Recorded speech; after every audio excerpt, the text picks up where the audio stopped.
Okay, finally I'm live. Jeez. You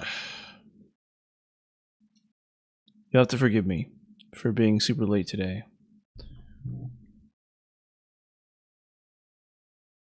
Hello. Oh, for being super late today. Oh, for being super late today. Well, I'm not like late. I guess technically in my YouTube channel provisions that I can start, you know, between 6 and 8, but you can probably guess what happened. You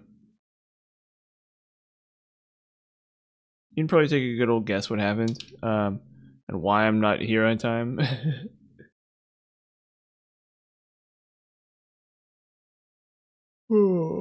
So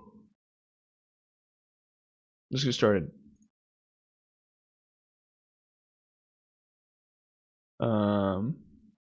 What are we doing? Here we go.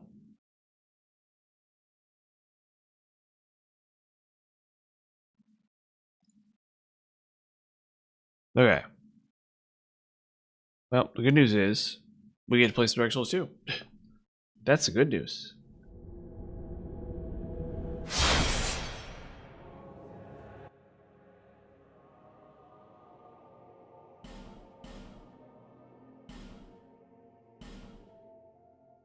And now, oh yeah, we're gonna kill Fume Knight too. After I test like a couple more things. Where? Oh, okay, I know what I'm doing here. Yeah. So these weapons are all junk. It's like there's not a single good weapon in like the whole game. I'm just like insane. It's just completely crazy. How just like unbelievably bad all the weapons in the game are.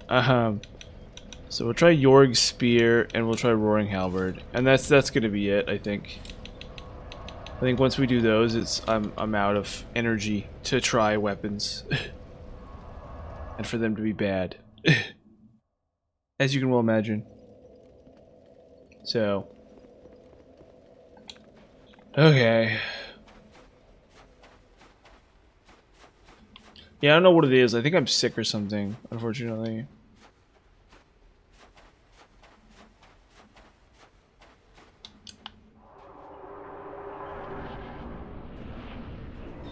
Cause boy, is it! I don't know. Oh, I don't have Dark Blade. Okay, whatever.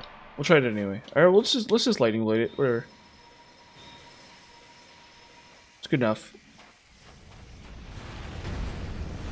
Hey, you. Oh, I hate this weapon already. Well, that's not bad actually. That's pretty average. It's pretty decent on him. That's actually really decent. It's gonna take getting used to. But that's like very reasonable damage, actually.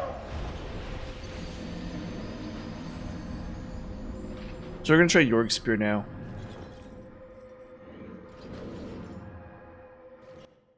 That's actually pretty reasonable. That's like entirely decent. For like weapons, as far as weapons are concerned, yeah, that's fine.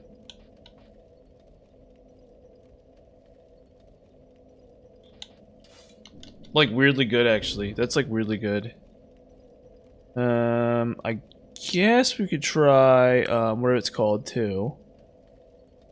We could try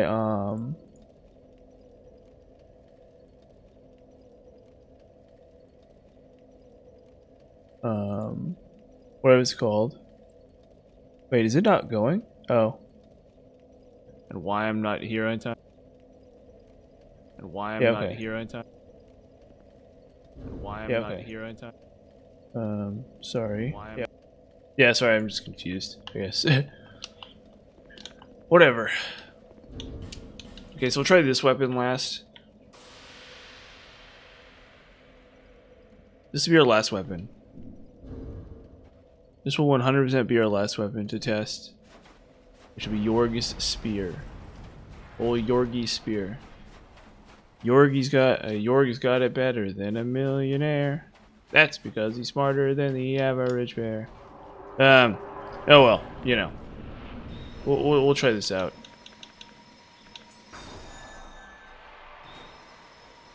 Okay. Zappy sword. Give this a whirl. Come on. Oh, no fuel.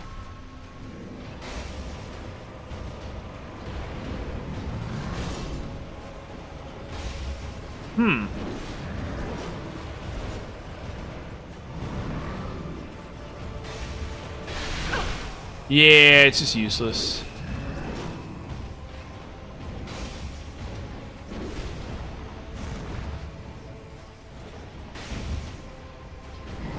You're never gonna hit him with that. Even that's not very good. Wow. Okay, so I guess Roaring Halberd's pretty good though.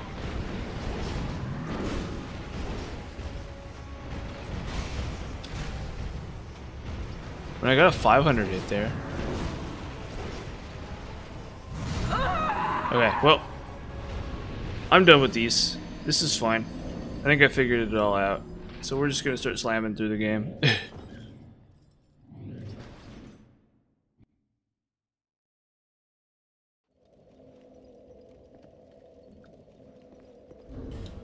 I think that's like it. That's like it for me. Oh wait, we're gonna try one last thing.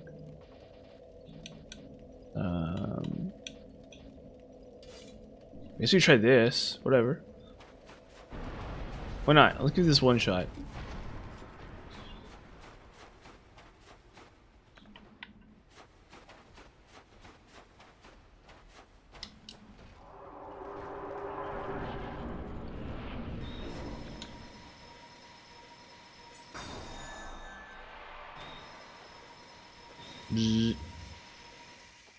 One lightning blade.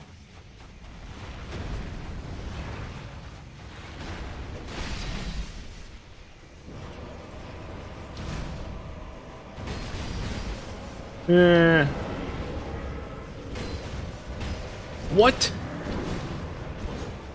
That's actually really decent.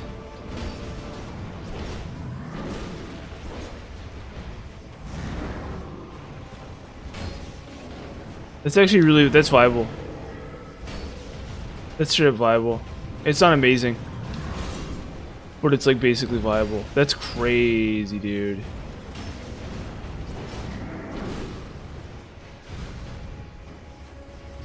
That's insane.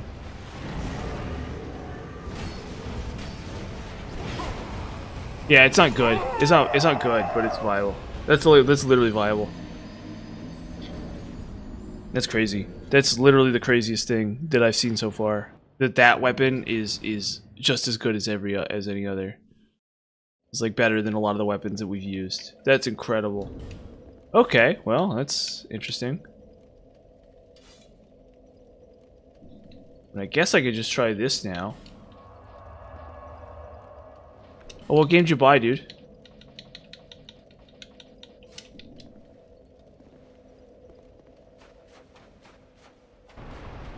What game did you buy?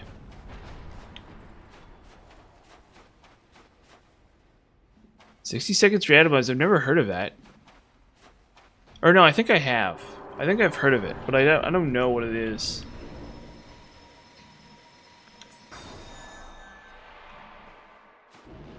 Is it good? Isn't that a Northernlion game?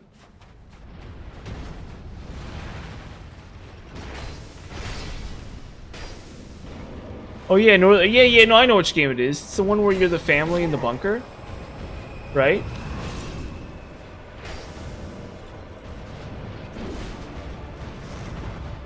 It looks good. I'll say that.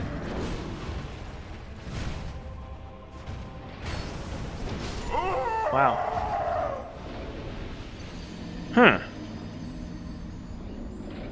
Let's try two-handing it, actually.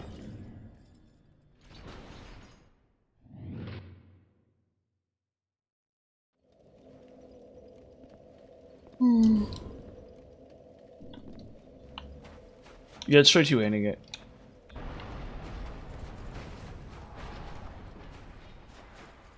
Yeah, hey, you want a free game that I think is really good? Do you want a free game that I think is, like, insanely good? Oh, is this free now? Oh, sorry. It's for PC. I forget you're a console guy. No, it's for PC. There's a PC game called it's this old game called Looney Land. It's really good. I played it when I was a kid and stuff. Why does it do less damage two-handed? Oh no, okay, there it goes. Hey, you know what? This is actually not bad. Yeah, so it's called Looney Land.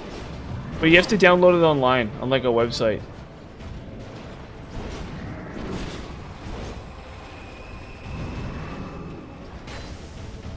This is okay.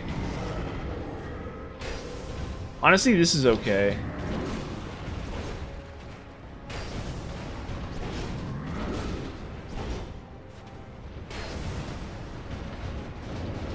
No, you gotta download it on some crazy website, yeah. He's a guy who used to make games. He made a game called Dr. Lunatic that I played when I was a kid, and it was really fun. And then he made a game, and then he made Looney Land. I think Looney Land is the best game he's ever made.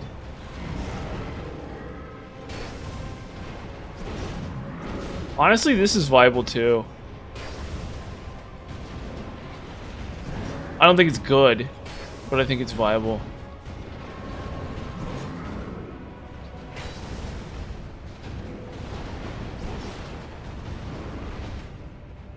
Yeah, it's one word, Looney Land. You want some like really weird game. If you want like a really weird game.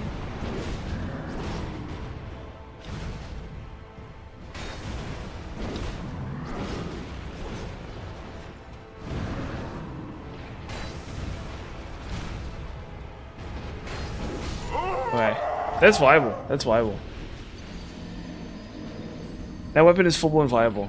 It's not like perfect or anything, but it's full-blown viable.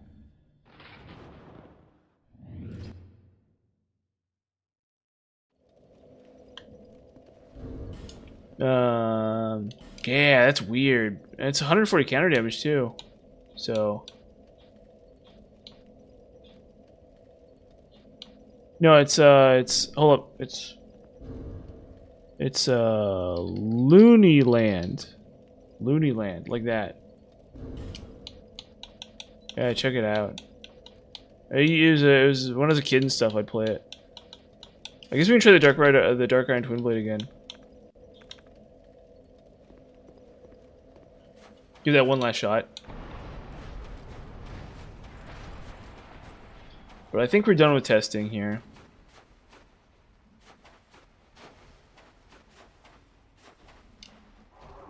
I think we're like completely done with testing here. Oh, I guess we can do one thing. Let's try Dark Clutching.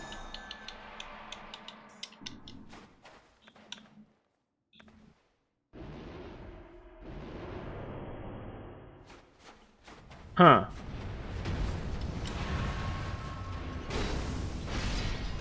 You gotta look up Hamamu Games. It's one of those old, like, crappy mid-2000s game companies.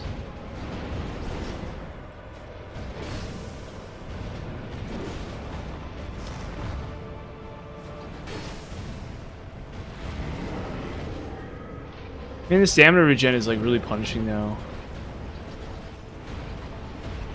So I think this is not worth it.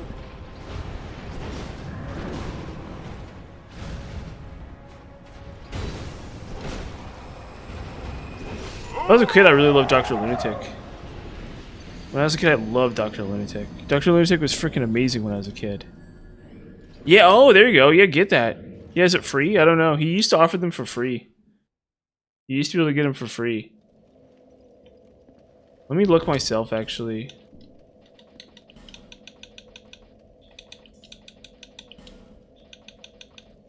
Where is it? Okay. Yeah, we're gonna kill the boss now. I think I figured it out. I think I've done all the work here. Oh, 999. Yeah, I think he used to be able to get it for free. He used to offer it for free. Where is it? For a while, they were all free.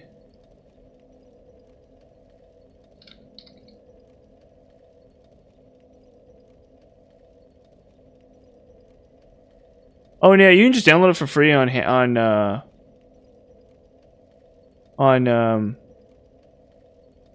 itch.io.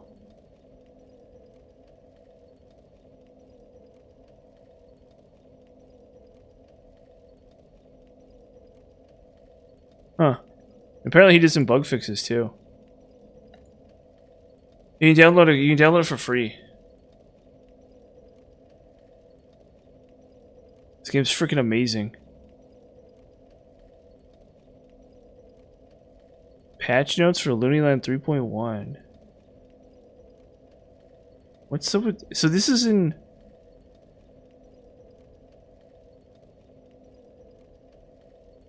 Dude, is this really on Steam? Hold up. I gotta look this over. I'll do it later. Yeah! It's an old game. It's an old game. Old game, but it's really good.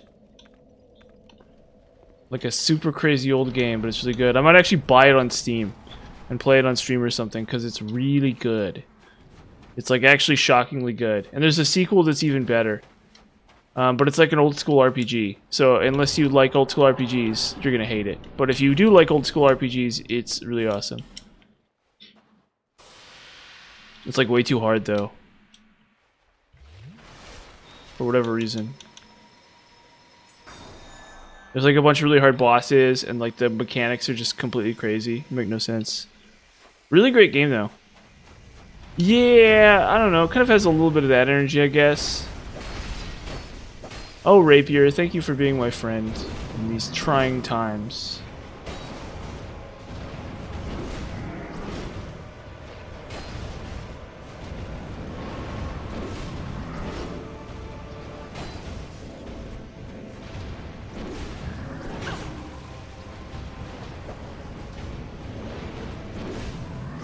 No.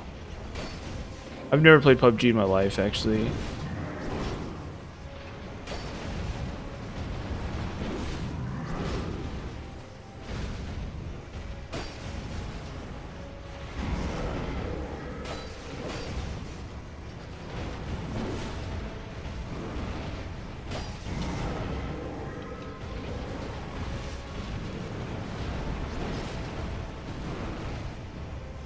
Oh, you like it?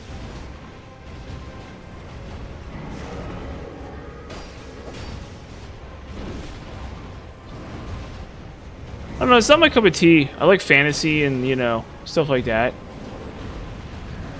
You know, I like space and orcs and whatever, you know. I'm not really into, like, the whole, like, shoot gun man thing. It's not really my deal. I don't necessarily think it's bad or whatever, but it's not my vibe. Then I don't have anyone to play it with either, so I'm not sure why I would.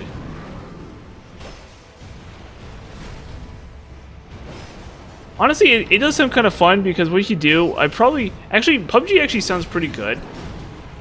Because what you do is you just kind of stand and do nothing. You just kind of like, your goal is to just like avoid enemies, right? So you just kind of do nothing. You just kind of hide, and you just kind of like, find a spot off the map where no one can find you or whatever, right?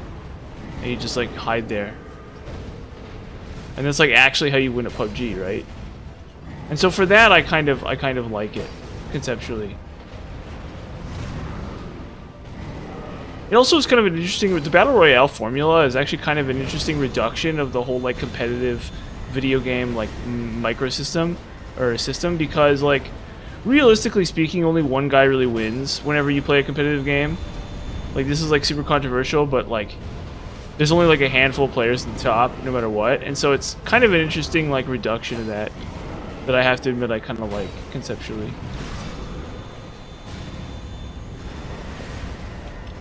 Please don't kill.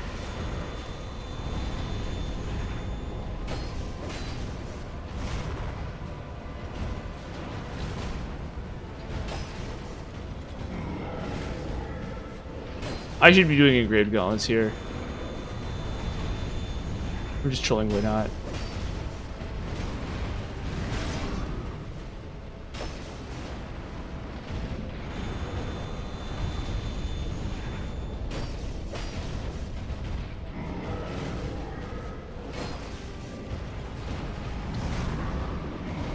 Yeah, I have some respect for it, like, conceptually. It's not like I hate it as, like, a concept, you know what I mean? Like, I'm not like, oh, this is like a bad concept. But the problem is the theme of it doesn't really speak to me. And I've never really been into shooters anyway. I didn't really grow up with them. Like, I know some people grow up with shooters, and I like shooters just fine, you know, like, but I like BioShock. You know, like BioShock, you know, Infinite and stuff is like a shooter I like. Not really into a lot of these other games.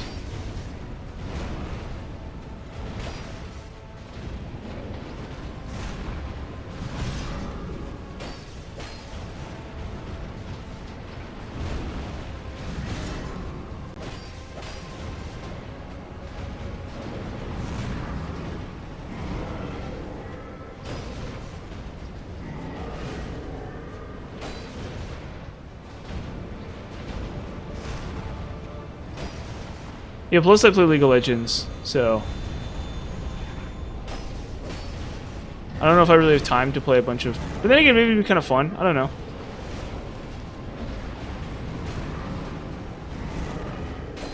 I'm not, like, opposed to it conceptually.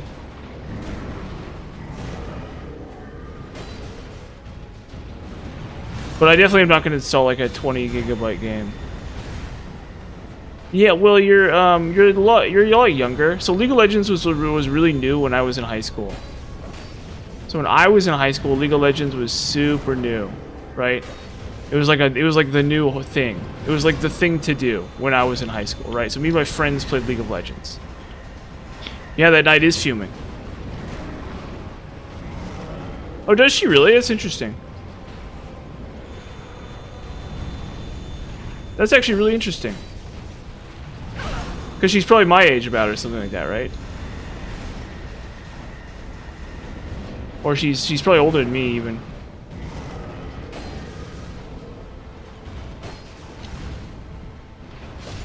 He sure is. That night sure can fume, let me tell you. That's really interesting. Yeah, so I mean, like, I wouldn't say I played a ton of League of Legends. Well, I have, but yeah, it's just what you know, PUBG's now, right? Like Fortnite and PUBG are like happening right now, right? And that's fine. But when I was a teenager, it was League of Legends, and we'd play that. It's like Isaac. Isaac is not taking my whole life away. Honestly, I need to finish Sekiro. I should actually stop playing League of Legends so I can play Sekiro. So I can finish Sekiro. So it's funny that we're having this conversation because I want to finish Sekiro real bad.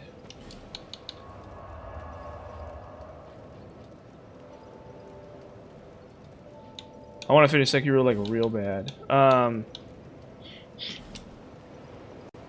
Isaac is really good. I agree. I wasn't playing Isaac today, but I have played Isaac in the past.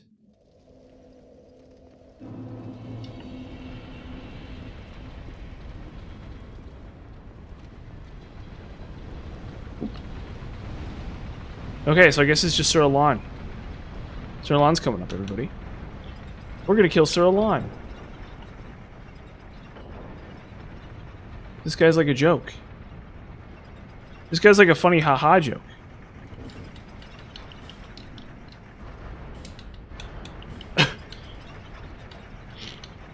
Don't know what's up with that cough. I have dragon rot. I'm sorry, everybody.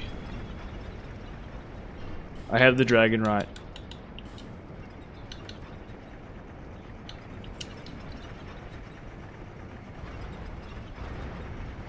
Microsoft Paint. Yeah, why not, dude? That's good. That's good. It's good that you... Honestly, I should do a better banner art than I have. My banner art is very plain. All I can say is that my banner art is really plain. I love watching the puddles gathering. Oh, that's the actual song. Forget about that. And all I can do is read a book. Or wait, play some Dark Souls. Something. There's a famous song when I was a teenager as well. Or it's actually older than that. I remember hearing it when I was a teenager, but it's actually older than that, even.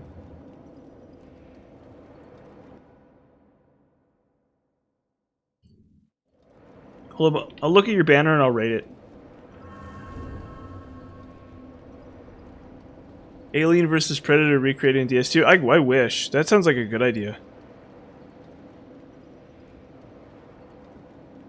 Hold up. Let's look at this. Let's look at your banner art real quick here. No, that's fine. I like it. That's pretty swag. Honestly. That's like shockingly swag or whatever. That is a shockingly swag banner art. No, that's fine. Looks great. Looks better than anything I've done. Basically. So, I mean, how bad could it really be? Elden Ring. Did you upload an Elden Ring video? Did he upload an Elden Ring video? Let's see. Elden Ring. Yeah, 60 Seconds Randomized looked really cool. That actually looks really cool. Let me put the disc in. Let me put the disc in. I know, it's the same deal with me. I literally forgot to start streaming Dark Souls 2 today. Can you believe that? Unbelievable, right? Unbelievable. That's why we're here at 8 p.m. Which is not usual. Well, I guess we would be here at 8 p.m., but why I started at like 7:45 is because I forgot to stream today. Oh, you have a physical copy? Well, hey, it's collector value.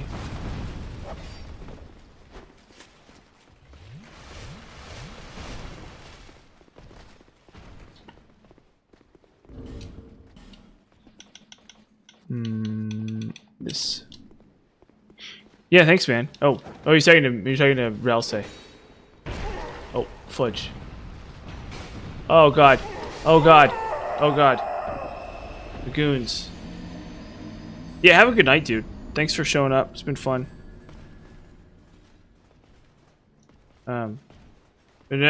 Sir Lon, everybody. Sir Lon. Yes, I'm sorry. I really should be on time for these streams where I'm actually at the end of the whole thing. Because this is literally, there's 4 bosses left. There's literally 4 bosses left, and I'm like late. It's like really weird. It's like really weird that we're 4 bosses, we're literally 4 bosses short, and I'm late today. It's like I feel bad.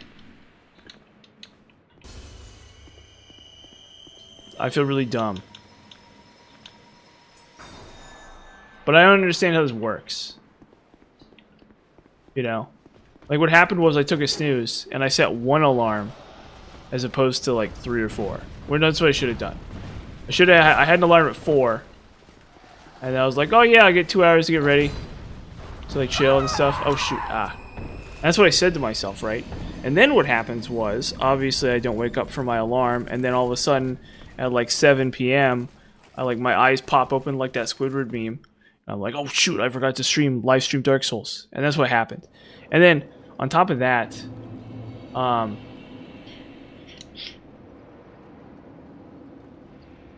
what I should have done is I should have had an alarm for 4, and then alarm for like 4:30, and then, or alarm for like 4, and then alarm for like 5, and then alarm for like 5:30. And then at that point, at 5:30, I still have enough time to do everything I have to do before I stream. But I didn't think that far in advance. You know what I mean? I'm just not that... I don't know. But I went for a run this morning, so I guess it doesn't really matter. I went for a nice good run this morning, so I guess it doesn't matter, unfortunately, for you guys. You guys are kind of second banana to my physical health. Cool. Elden Ring. Everyone loves Elden Ring. No offense, but you guys are kind of second banana to my beautiful physical health. To my beautiful physical health. You know, my muscles and stuff, my abdominal muscles, my huge bulging abs, and my giant arms and legs. I don't have giant arms and legs, but yeah, my massive, thick tree trunk-like leg muscles, and my massive, tremendously huge, ultra powerful, other muscles of all kinds. Yeah, so unfortunately, like, I guess it's whatever, right? It's like, you know, the Lord giveth, the Lord taketh away kind of scenario, right? Where I ran this morning, and then stream was late. okay. You know, not ideal, but it happens. You know, if I hadn't run this morning, Pursuit probably wouldn't have been late, honestly. Not that that's, but that's what I'm saying is it's a bad trade for me. It's like, that's ironically a bad trade for me. Like, I would rather stream be late than me not work out. It's like I haven't worked out in like 2 or 3 days before today. Before today. So I woke up this morning and I was like, and I got like a really good run in.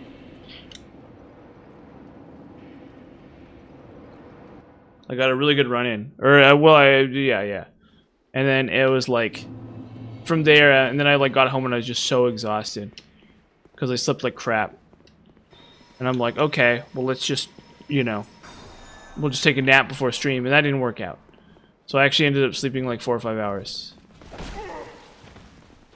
When I was really only supposed to sleep like 2 or 3. I didn't even have any dreams or nothing. Just a typical bad... Oh, shoot. Just like a really typical bad, you know, like midday sleep. Like just really crappy. Like a really crappy bad. Oh, midday sleep. Okay. Yeah, I might check it out. We might only go to 9 PM today. But maybe we'll go to 10. I don't know.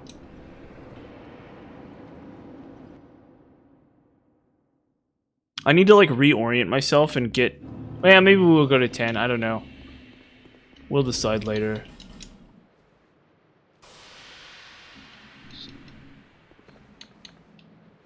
But yeah, you know how it is. I mean, I guess it's okay because I get to hang out with, you know, some different people this time. Well, not different people, but, you know. I see people in the chat that are if I'm starting it. Yeah. Have fun, dude. Have a lot of fun doing that. Oh, shoot. Oh. Moscow. Oh, come on. And it goes through the denial too. Yeah, but I got a good run. I went up to the avenues near where I live. This like nice neighborhood up the hill from me. A place where I want to move, honestly. Yeah, I went not at the finish line. There's still an entire other room I have to get through right there. That's actually not very close to the finish line. I wish.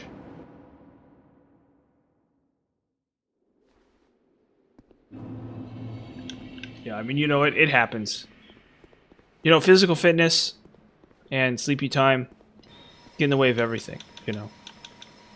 But it's just we learn, you know, we learn. We buckle down and we learn. We learn from our mistakes.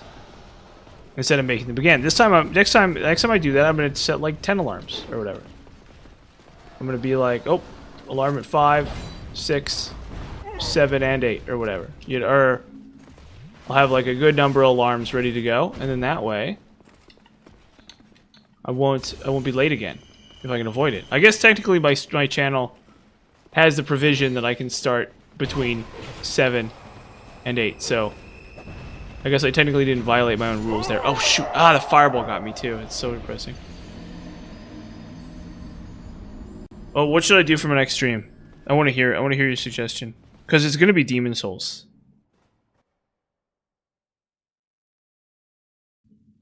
I can play a little bit of that, but it's gonna be Demon Souls. I'm gonna play Demon Souls like 15 times. But yeah, I could play normal. I could play Original Isaac. Yeah, it's like really, it's like lags and stuff. I've never had it run well for me.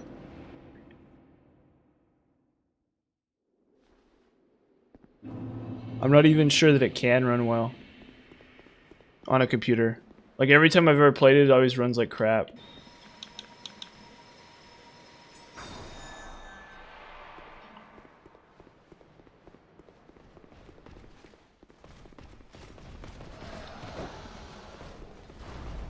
Well, I have it on Steam.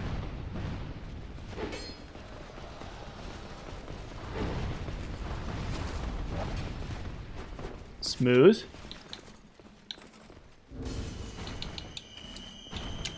Oh, please don't. Yeah, well, this is so unlucky that I get one following me here.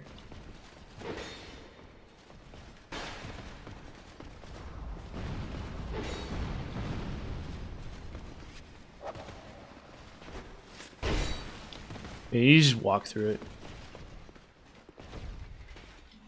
No, it's because I have it on Steam. I think it just runs bad. I don't know for sure. Uh-oh, he's gonna kill me. Slurp.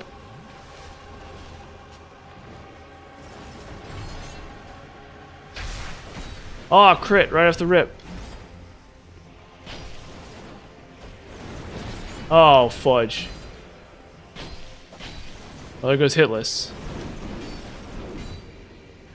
There goes Hiltless. I don't get that joke. It's the Chaos Blade from Demon Souls. Hiltless. There's a really bad pun. Oh, that is just completely meaningless.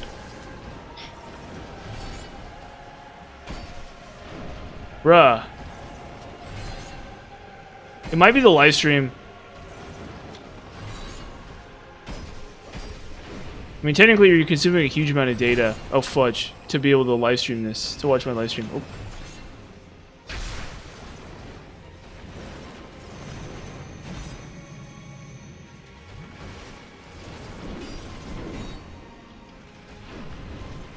Oh, come on. Yeah, I shouldn't have healed there. Whatever. We run it back. Oh, it's a crushing defeat. Right there. Right then and there. We got crushed. We got annihilated by Sir Alon. Can you believe I just died to Sir Alon? It's like the second easiest boss in the whole game. I just died to him. That's just the worst. That's legitimately the worst. And you could have it all. My empire of dirt. You could die to the Sir Alon. Even though you've been streaming this game for like weeks and weeks. Yeah. Definitely.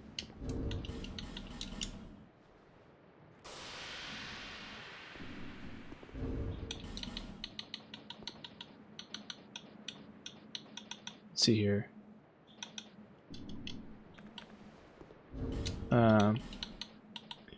Where is it? Yeah, I like his rendition of Ghost Riders in the Sky. Anyone know that one? Anyone know that one? Yeah, see, he does a rendition of Ghost Riders in the Sky. It's Johnny Cash, right? Really infamous Johnny... Well, no, so there's another version of that song, I think. That's not Johnny Cash. But Johnny Cash is infamous for covering that song in his later life. And, he does a rendition of Ghost Riders in the Sky that's, like, really good. And that's like a cowboy song where it's all, like... Where it's all like a cowboy is like in the woods or whatever. Not in the woods, you know, in the cowboy place. I can't remember what those are called, you know, cowboy place. In the range or whatever, I guess. Or the deer in the antelope play. Yeah, down on the range or whatever. But yeah, so he, oh shoot. And the idea being is that he sees like ghosts. He's like phantom horses in the sky. That are like, you're going to heck, buddy. And that's like the plot of the song. It's really cool. Ghost Riders in the Sky. Yeah, I'm sorry. I'm sorry. Also, oh no! Well, I gotta do my stuff, man. I gotta tell people, I gotta let the people know. The people have to be apprised of the situation. Whatever that may be.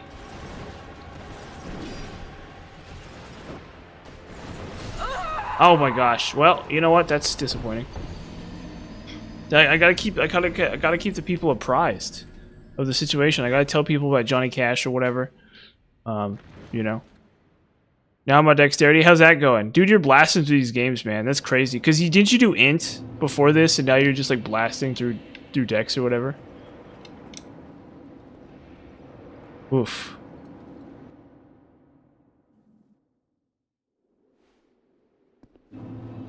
Now you just wow, jeez. Unbelievable.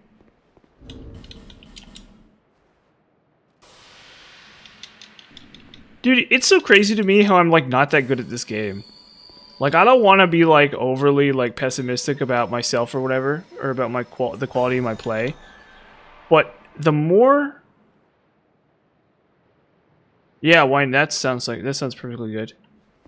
The more I've played these games, and the more I look at my Twitch chat, or the more I look at my YouTube chat for this game, the more I realize there's some insanely good players in this game.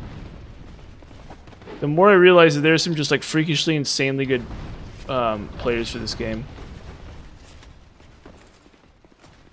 Yeah, it's a really good. Oh, real? Oh, yeah. Because you're doing physical. So Rickard's Rapier has like a unique thing with power stance, doesn't it? Where it takes like no stamina. Yeah, somebody's telling me about that. Problem is they don't take elemental infusion very well, so it's like not really viable. I don't think Rickard's Rapier, but you know.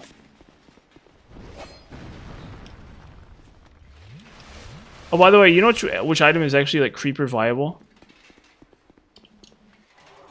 Dude, I mean, it's still like so crazy to me that like it would be so difficult for me to do what you're doing right now.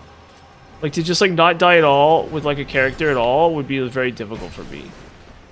Like I feel like that's not how I do things. Usually I'm like a really slow burn type guy.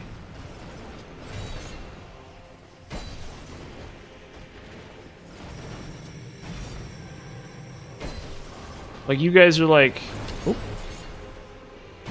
There definitely are some. It feels like there's some really good players out there in this game. People who really know this game, like front to back, and I really respect that. I really respect that.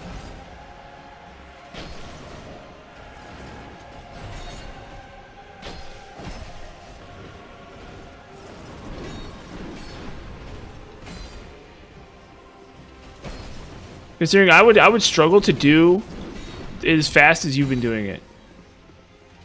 Like you're like an hour later, you're like I beat sorcery, and I'm like, what are you talking about, dude? You literally started that like not that long ago. That was like 2 hours ago, and you've already beaten the game. It's like it actually kind of blows my mind.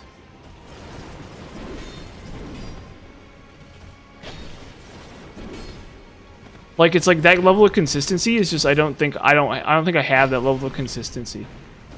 So I might be doing like the fudge, the hardest character so far in the game, but I don't know if I have that level of just like sheer consistency. That you guys have.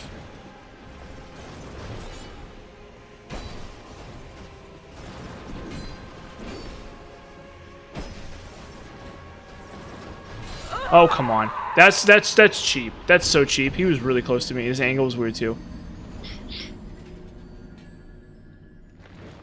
Are you kidding me? Yeah, I don't know. I think maybe Fume Knight is just easy for me. I guess that's true.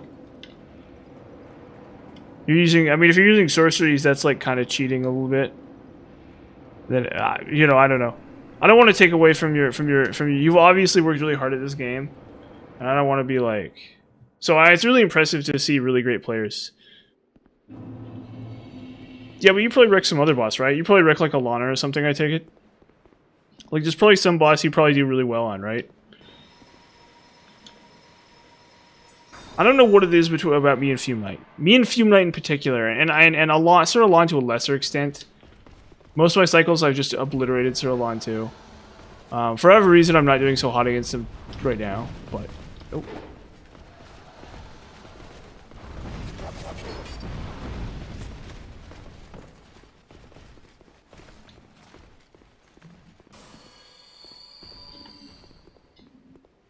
Like, I don't know what it is about me and Fume Knight.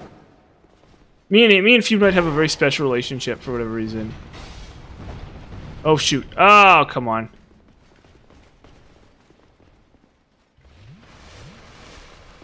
Honestly, maybe I just fight my way out of this one? Oh, no. No, we're cooked. There's, like, way too many.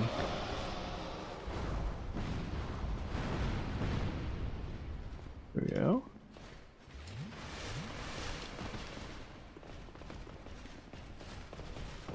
Oh, wait, wrong way. Where is the door out? Oh, they're like coming out of the woodwork like termites. Fume Knight lets you in. I don't know what's up with me and Fume Knight. Like I said, I don't know what's up with me and Fume Knight. I literally don't know what's up with me and Fume Knight. Me and Fume Knight are like...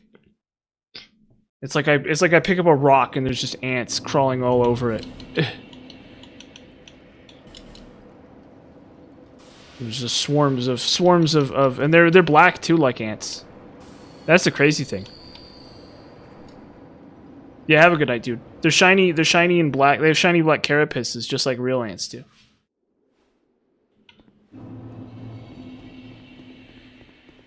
See, I mean, actually, the theory that these are ants is actually like a really compelling one, because they really do have that shiny black carapace. Yeah, have a good night, dude. They really do have this like shiny black carapace. Why is this one so tanky? Why are they so tanky here?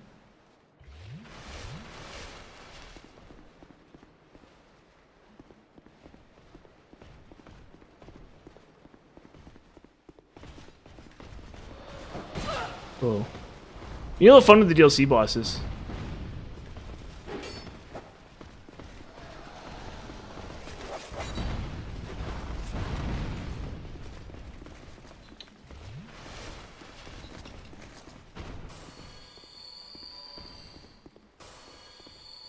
Especially considering you guys also come up with all kinds of like random tips and stuff that I didn't know. Like you guys are like, here's this thing that you didn't know about. And I'm like, hey, heck yeah, brother. Oop. Oh, come on, again? Oh, you. Freaking video game. Where do I go? I'm like cooked. Just trying to make it out of here, guys. Oh, shoot. Is this it? Yes, it is. Honestly, that was kind of based. Oh shoot! Oh well, there goes that. Yeah, have fun setting up the stream. Yeah, just if you need to download Elden Ring, just end the stream, like I was telling you.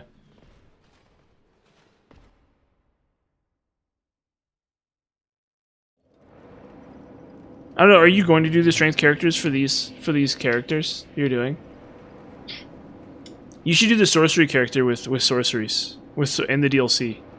I honestly think it's probably more legit than people think. I actually think it's like Creeper Fine. It's like just straight up Sleeper Fine. Like not good, but Sleeper Fine. Because like honestly, a Soul Spear hits harder than most weapons. A Soul Spear, a Crystal Soul Spear, literally hits harder than like most weapons, even in DLC.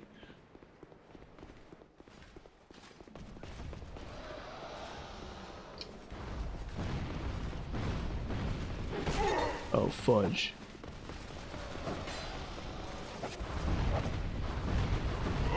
Ah.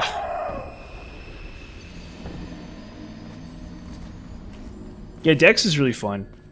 Dex is probably one of the most fun characters I did for this game. Because you just like power stance 2 rapiers and then you just like shoot a bow and arrow all the time. Yeah, I think it's good. I think it's actually really good because there's so many scenarios where they're actually really good. There's like so many scenarios where spells are actually really good. And honestly, if you had the right setup for it, they'd probably even be good against Sin the Slumbering Dragon. Like legitimately. Because what you do is every time he goes up in the air, because like yeah, you're gonna hit him less on the ground, but every time he goes up into the air, you hit him like you hit him. Like there's a window in that move, and because sorceries are so good at tracking, and because they're so good at tracking, and because they're so good at and they're so long range, that I guarantee there are scenarios where when Sin goes up into the air, you can hit him with a sorcery, for sure. And then you can hit him like 2 or 3 times on like some of his melee stuff or some of his ground stuff. Oh. Fudge. So I think it's like underrated. I don't think it's good per se, but I definitely think it's way underrated. You can do it against Alana. You can do it against, and then the other Thornwatcher Defender, which is right off the rip. I just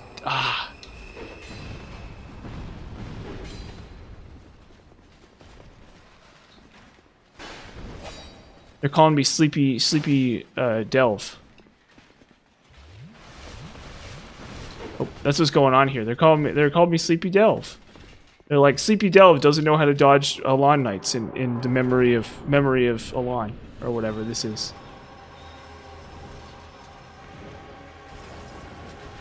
And honestly, they're right to.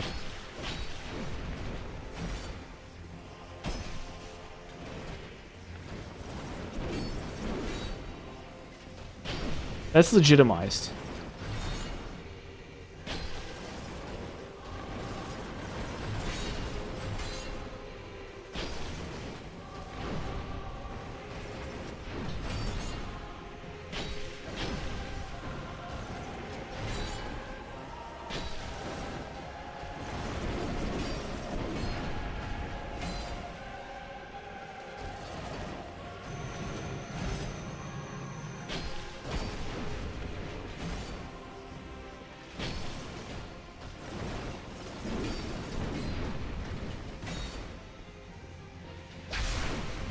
Crit.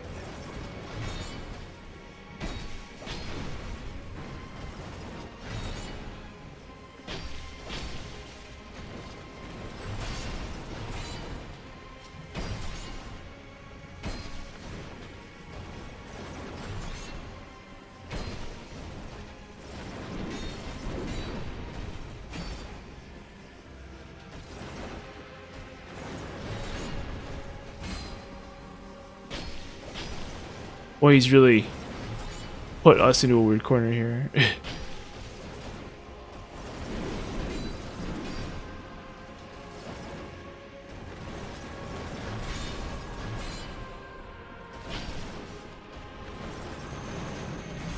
It's like really insane RNG, actually. I haven't gotten the sweep. Yeah, there it is. I've gotten a lot of really easy attacks here. The sweep is like probably the hardest attack he does. And I haven't gotten it. Although I'm pretty good at that attack too, actually.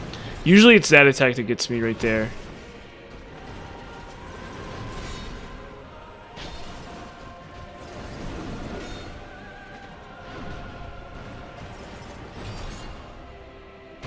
I don't know what it is about me in the sweep.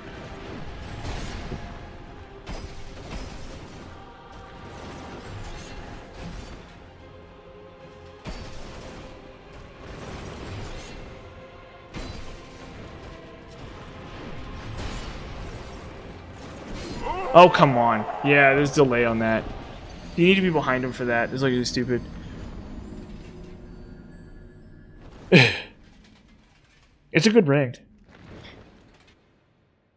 It's a very, very, very good ring. It's a very good ring. It's a very absurdly good ring. Like a shockingly good ring. Like I didn't believe that it existed when you told me about it. I think I did know about it. Oh yeah, the complete. Well, I mean, to be fair, Ring of the Dead is at least less of a hassle. Ring of the Dead is at least like at least no hassle. You just always have it equipped and it does something. But yeah, it's like it's not gonna stop you from losing half your HP either. But honestly, it's like more convenient. See, if I had Denial up, I probably would have lived. See if we can fish for the animation here.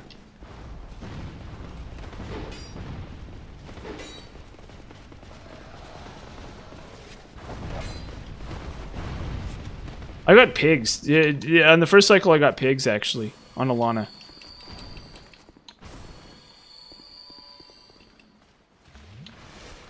Okay, we're gonna take this real slow. Oh, come on. Already we're down. Fudge. Okay, well, so I used the pillars here. Maybe I just shouldn't. No, I think I'm weaving wrong. I think I need to weave between the pillars. I need to be, yeah, I need to like hit the pillars more strongly. I need to like be abusing the pillars more for this.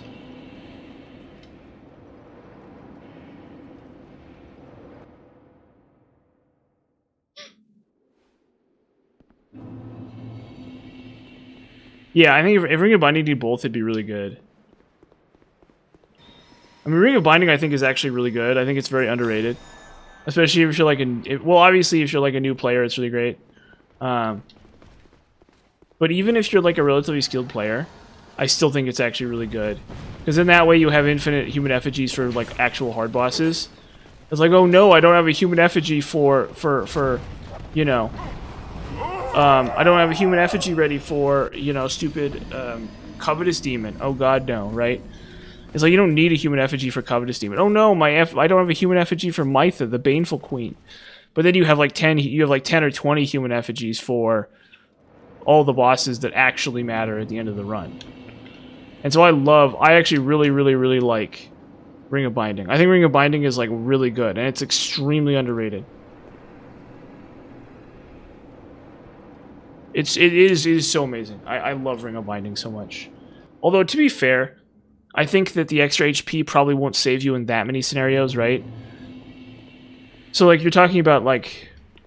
what, like 25% of your... Oh, it's about 25% of your HP bar. So I don't know if in DLC bosses, if it's that big a deal, but it might save you in some scenario, especially on New Game.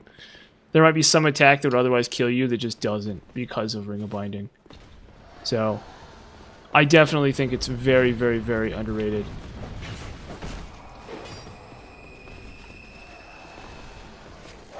This is like over already. Yeah, because I just drop and die. I take like 1 fall damage and just am dead. Ring of Wedding? What does that one do? What does Ring of Wedding do? I've never heard of it.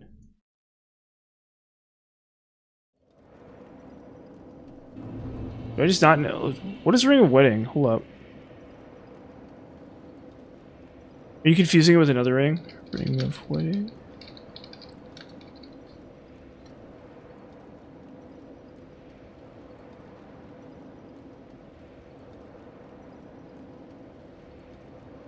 Oh, okay, I see it's a joke. Okay, sorry, I thought that was Unbeatable Sheep.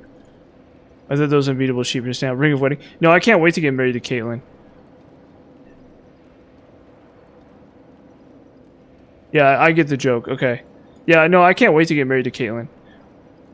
That'll be like the best moment of my life is when I get married to Caitlyn finally. I literally cannot wait. I'm like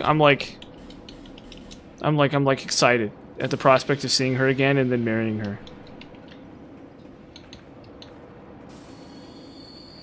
I'm gonna do whatever it takes. I would do if she appeared right now. I would do whatever it took to put a ring on her. Right? Yeah, Caitlyn. That's, you spelled it correct. Very important that you spell that correct. I don't want people in my chat confusing her with the character from League of Legends or anything like that. Yeah, you spelled it correct. That's exactly how you spell her name. I like the look of it. For whatever reason, it feels very good to me to look at that name. Boy, do I miss her. But anyway. Shoot, and I died again. But yeah, if given the opportunity, I would do anything to put a ring on her. Oh shoot. Oh, is gold price falling right now? Really? Is gold price really falling right now? That's so weird. You're kidding me. Okay, yeah, I don't think that gold can ever, like, really collapse. You know what I mean? Like, I don't think gold can ever... Like, honestly, if you wanted to diversify... If you wanted to diversify your portfolio, I think gold would not necessarily be a bad place. I would not hold gold. I would not have, like, a box... I would not have, like, a vault in my house with gold in it. I think that is stupid. I wouldn't have gold bars in my house. But if you want to diversify your portfolio, you could buy gold. And I think it might actually pay off in the long run. I don't think it would be like the most amazing return on investment, but I don't think gold is ever going to really like do bad. And I definitely think it's a much safer choice than Bitcoin too. I think Bitcoin in the long run is going to have legal problems, is going to have legal challenges to its existence, and its financial viability as like an asset personally. But I think gold will not. I think gold is pretty rock solid and is going to stay around forever. So. But I don't think you'll get as much ROI as you could on some assets, for sure. But definitely, I'm definitely a big, huge. I wouldn't say I'm a proponent of gold, but for a diversified portfolio, I think it's fine. Can I slip through? Yes. Okay, there we go.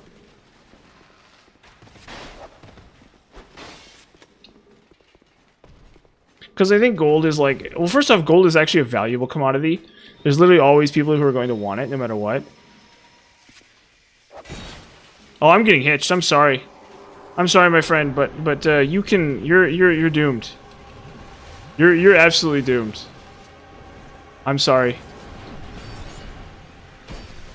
I'm really sorry, my friend. Oop. But don't worry. Tell those gang members that... It was all for a good purpose.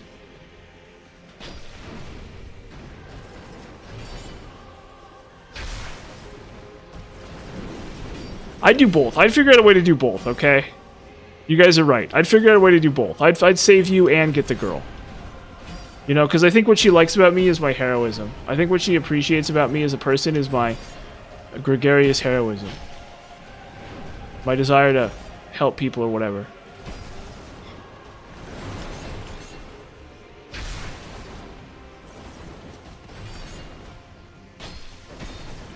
I mean, you could keep gold in a vault if you wanted to. And then there's no storage costs. The main problem with that is that, like, lots of little stuff can go wrong. It's just weirdo stuff. People steal your vault or whatever. I don't know. The other issue is you have to go out there through the troubles. What are you talking about? I don't know. That might be animation canceling. I don't know what you're talking about though. Yeah, the problem with gold is it's like stuffing money into your mattress, kind of, where, you know, I don't know. Like, I guess, I don't know. I would personally not hold on to gold bars. Personally, I would not be. If I had a gold bar in my hand right now, I would just trade it in for money.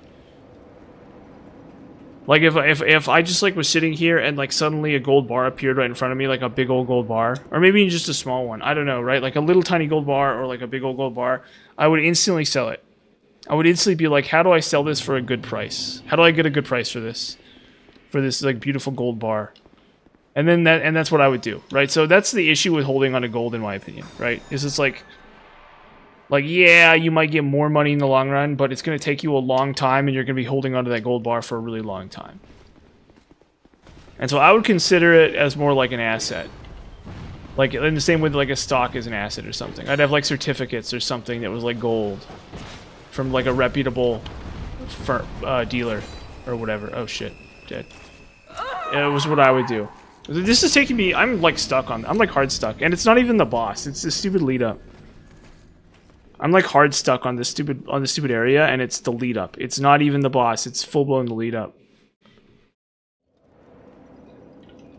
I don't know what you're talking about. If, I think maybe I might be animation canceling a little tiny bit, but I don't... I'm so used to it that I don't even know what you're talking about. Because I know that that's, like, a thing. You can animation cancel and stuff.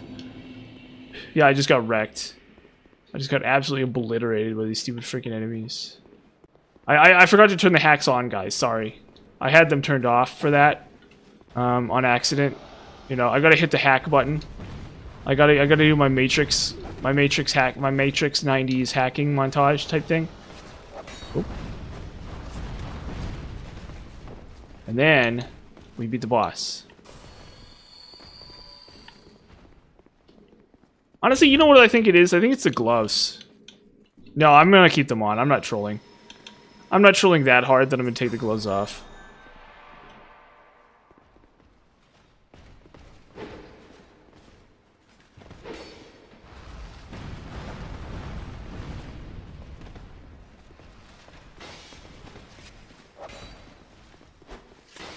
Okay, I made it with denial too.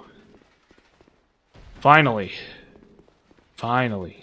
So the ghosts say from StarCraft. Okay, zap it up. Zap it up. Juice her up. Okay, princess.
This is just scuff dodge.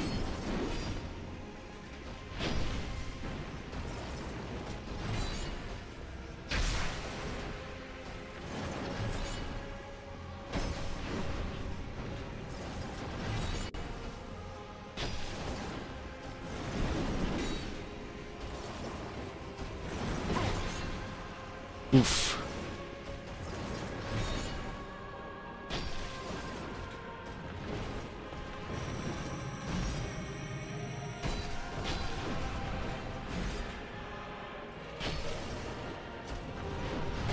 Oh boy.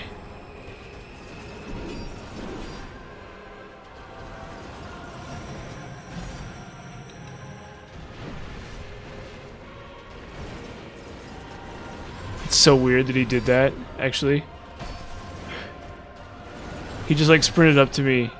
He leapt all the way back and I was like, oh, he's just gonna do the one attack, and then he just like walks up to me. He just like jogs up to me. And does like a normal attack.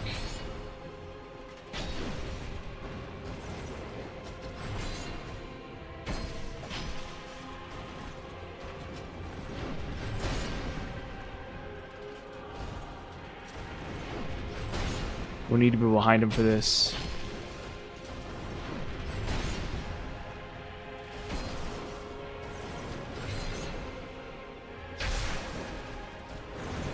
Oh, come on.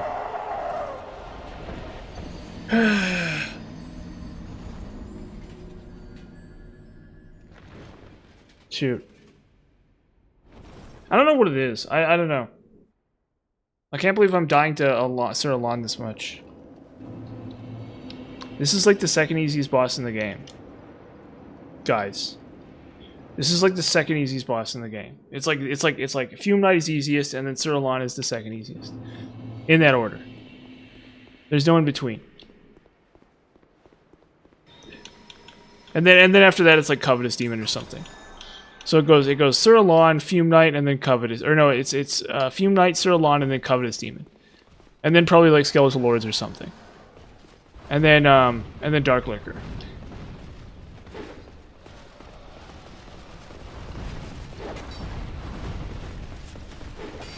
Like Ava is like 10 times harder than this boss. Dude, honestly, that's totally unreasonable. That you died in Iron Keep. Oh.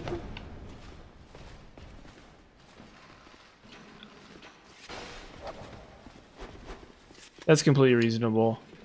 See, that's what you gotta. That's why you gotta cheese it really hardcore or whatever. You gotta abuse the system.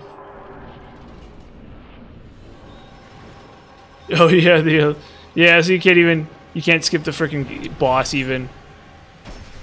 That is really funny. Well, why would you want to skip Smelter Demon, dude? You know he wants to give you a hug.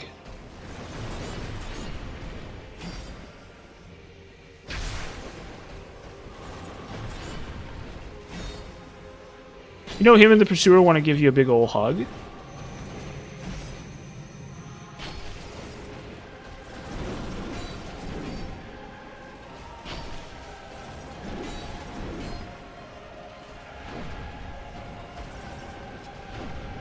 Oh shoot.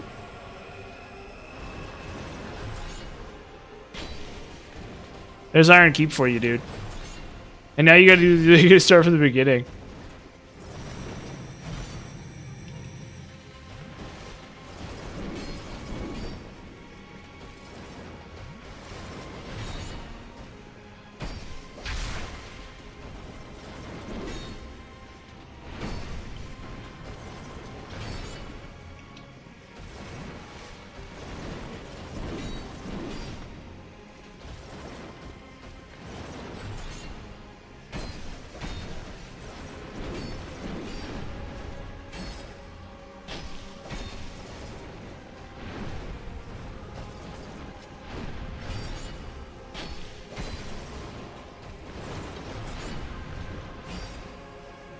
Dirty iframes.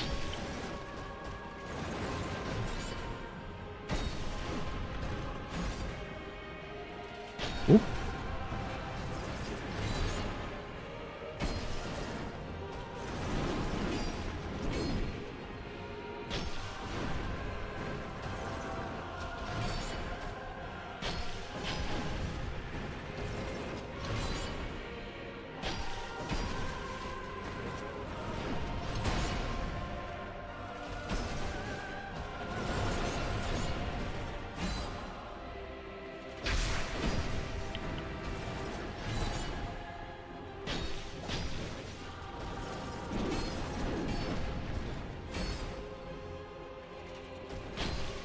Okay. He's in a weird corner there.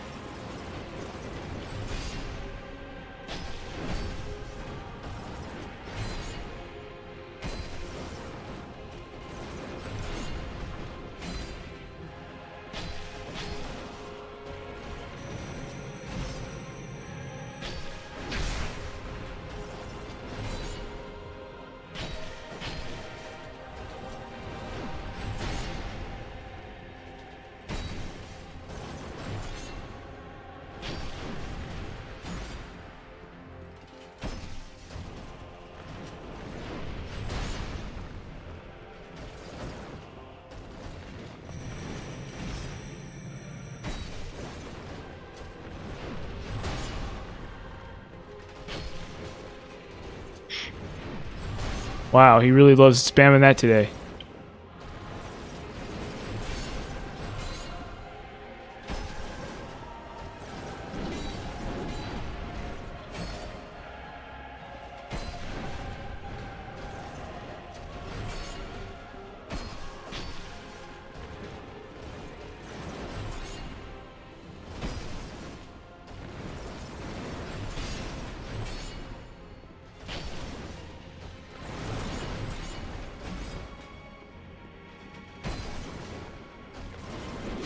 Fudge! Come on! Oh my god.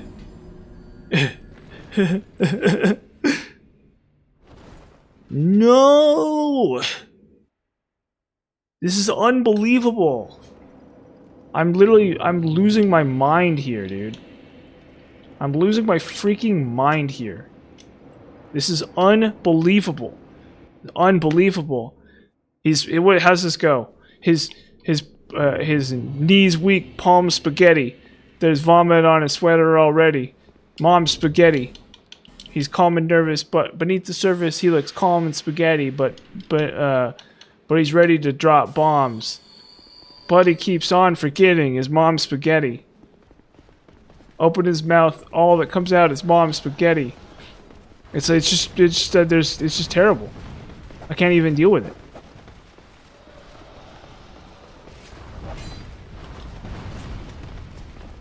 There's vomit on his spaghetti already. Mom's spaghetti. It's me today. I need to denial later, I think.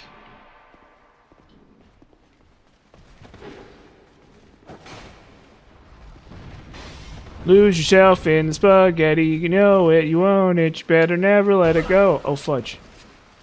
You only get one shot to make the time. Ha. Do not miss your chance to blow the spaghetti. This opportunity only comes once in a lifetime. Yeah, maybe actually. Honestly, you're probably right. That's probably a completely fair assessment of the situation at this point. Because this has gotten this I don't know, I think maybe I peaked in 6 or something.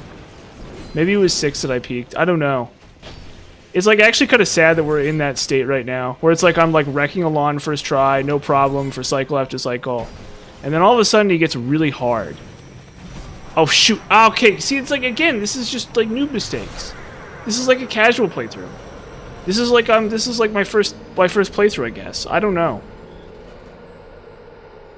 This is like a casual let's play like game stream where it's like, oh yeah, hey, by the way, I'm a casual let's player and I'm gonna play Dark Souls 2 and we're on Cyril Lawn now. It's like Jerma. I'm like Jerma on Cyril Lawn right now. That's what's going on. It's like, and I'm like chat, am I balding or whatever? And then there's like turns on the webcam. Like he dies to the boss and then he turns on the webcam and like you look at his hair and he's like very obviously not balding. And he's like, chat, am I balding?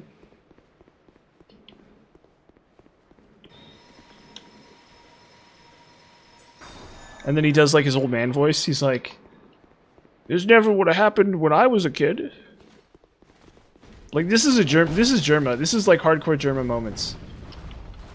Like I'm straight up Jerma-ing it. And by it, let's just say my Dark Souls. Oh. Oh, come on. Yeah, I'm just straight up Germaning it right now. I'm just hardcore Germaning it right now. This is like Germa playing Dark Souls 2.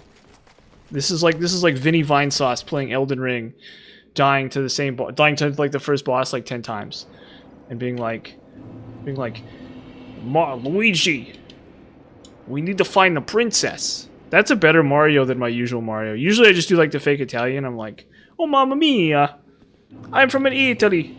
That's usually my Mario. But maybe I should do like the Vinny. I should like, I'm doing a, like, it's an impression of Vinny doing an impression of Mario, right?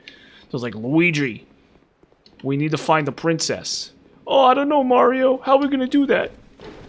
Yeah, so I need to, what I need to do is if I want to do Mario and Luigi, I need to do an impression of Vinny Vinesauce doing Mario and Luigi. That's what needs to happen. That's what needs to happen. It's all technique. Yeah, I gotta make it to the... Yeah, it's true. That's the other issue with this boss, yeah. So it's like if I didn't have to go through this whole gauntlet here. Then there's like not enough time to denial and buff. Like you can buff in the boss fight, but you can't denial in the boss fight. Oh, fudge! You guys! Oh, and there goes my denial. Oh, you guys. Please no attacky.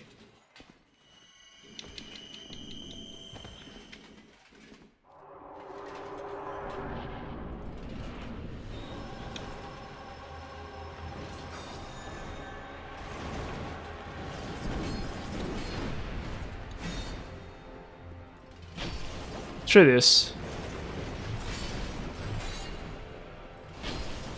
I have a fresh denial for the entire fight.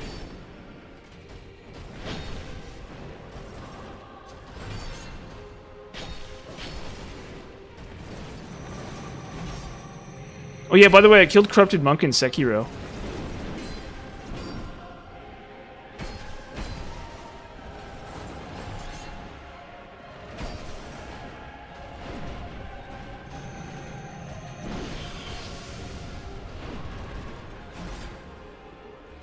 I killed Oreen and then Corrupted Monk. I'm like trying to do Headless. I'm like trying to kill Headless, and it's like really hard. Headless are just the worst. Oh. I don't know how the heck I'm supposed to kill Headless.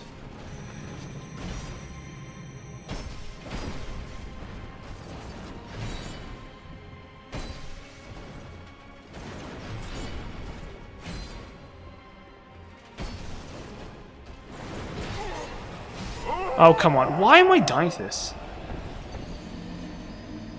Oh, I'm gonna have to fight them over and over and over again. I can't believe there's 5 in, or there's 6 in the game too. There are literally 6 in the game. Yeah, in fact, I killed Corrupted Monk, or at least the Illusion version, not like the main version, because I know there's another version of it later in the game. But I killed Corrupted Monk in like 2 attempts. I don't know what it was about Corrupted Monk, but I just like wrecked Corrupted Monk. Corrupted Monk I found very easy. I found Corrupted Monk to be very, very, very easy, like laughably easy. I don't know what it is, but yeah, it'll be really interesting because there's literally 5 headless in the game, or there's 6 headless in the game, and 4 of them have 2 health bars. So I'm gonna have to kill every time I play Sekiro. I'm gonna have to kill like 8 headless. I'm going to kill like. So if I go to New Game Plus 7 in Sekiro, I'm gonna have to kill like a ton of headless. I'm gonna fight literally no boss more than headless. Although, guys, technically there are repeats of a lot of bosses, so that's like sort of not true, but whatever.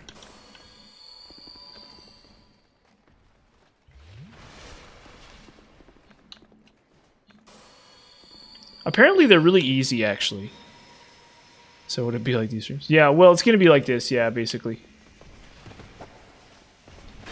Can you believe that Sekiro makes you fight the same boss like over and over and over again? It's you know, they're worried about the environment, so they're recycling bosses, you know? They're like, yeah, so we're worried about the fossil fuel emissions from our bosses, so we're gonna recycle them. And that's how Sekiro works. Yeah, I need denial. I need a big long denial here.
Oh boy.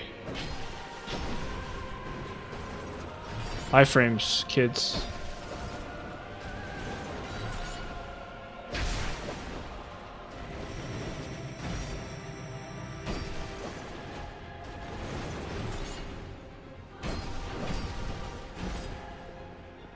Stamina.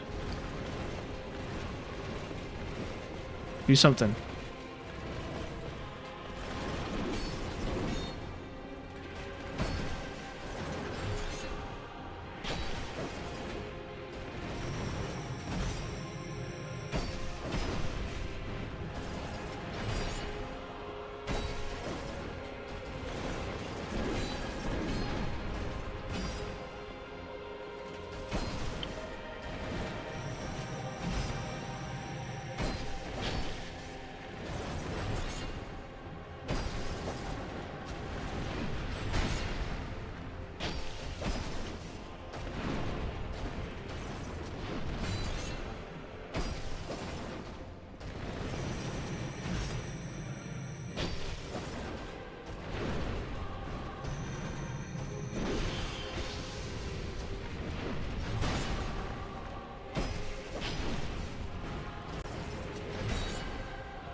Clown boss for babies and children. Clown boss for babies and children.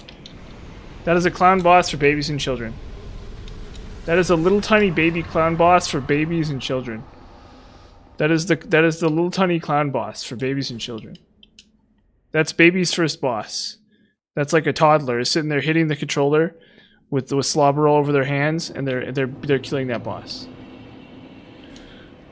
Got any hard bosses, game? Does anyone have any hard bosses? Anyone out here got any hard bosses? Do we got some hard bosses in this game, maybe? Maybe this game could provide me with a hard boss of some kind? That is actually a challenge for a player of my caliber? Well, those don't count. The Alon Knights are the real boss. The Alon Knights are the actual boss. That's what's going on. They're the guys behind the guys. That's what's going on. That's what's going on there. Okay, we need Seldora.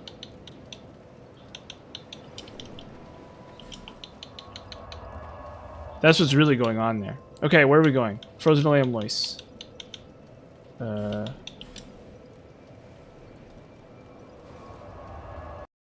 Alon Knights were merely a setback. They were merely a setback. That's what's going on there. They were merely a setback. Merely a setback. Not at all an actual problem for me to deal with. Because obviously I'm a really great player at this game, and I know everything, and am how's it go? I'm omniscient and impotent. That's what's going on. I'm impotent, like God, at this game.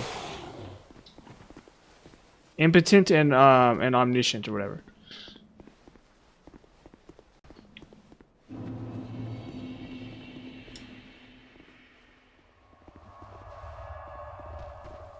That's what's going on here. Nobody liked that one. Nobody liked that one at all. So the idea being is that God is omniscient and omnipotent, right? So all knowing and all powerful, right? I said I'm omniscient and impotent. So impotent meaning I can't I can't have children or something like that.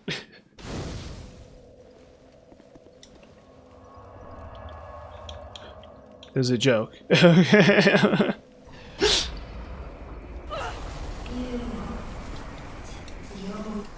Oh, come on. I only won a little bit. I only won a little tiny bit. Bjorn, yeah.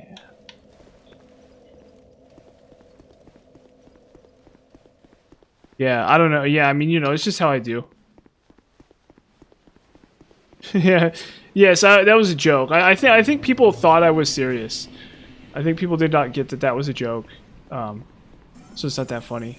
But if you know, not every joke you make is gonna land or be funny or entice anyone to laugh or anything like that. It's just how it is. Supposedly Caitlin's impotent. Supposedly. I don't know if that's true. I sure hope it's not true. Not that it really matters to me, actually. If Caitlin's impotent, I'm gonna just like suck it up. I won't even care. I'll be like, I don't care at all, Caitlin. But we don't actually know if that's true or not. At least I don't. Somebody might, but I don't. Which is good enough for me. They say that ignorance is bliss. I think in this particular case, ignorance is in fact bliss. Oh.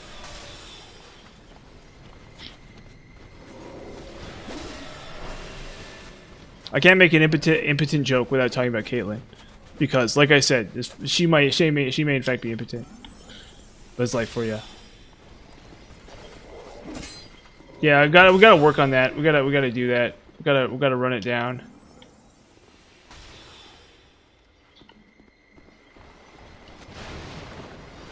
We have to praise Caitlin at least a little tiny bit. I do miss her really bad.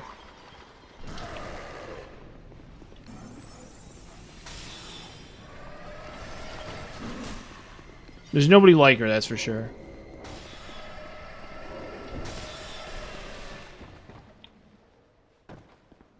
She really is a special snowflake. That's for darn sure. She's the specialist of all the snowflakes or whatever. I don't know about that, but well, I guess I should say that. I feel bad saying that because I don't want to take away from anyone else's like special snowflake in this. But she's a real special snowflake for sure. Uh-oh.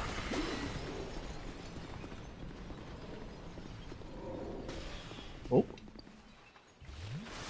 Specialist dance. What are you talking about? Persona 4?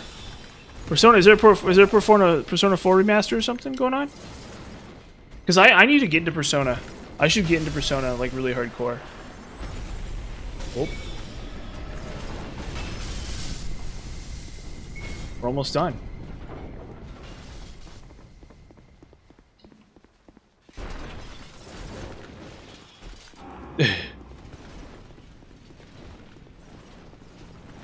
Huh? The song specialist is from Persona 4. I don't know what you're talking about. Is it like a new Smash character or something?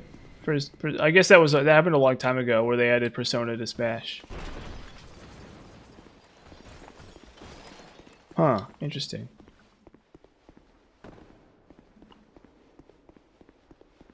Interesting. Turn away. No one.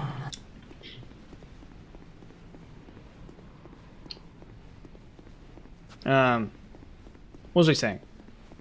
Oh yeah, about Caitlyn. About the song specialist.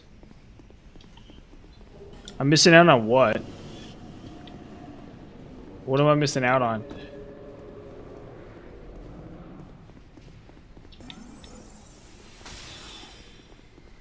The song special? Persona is peak. Oh yeah, okay, sure. Yeah, I'll play Persona at some point.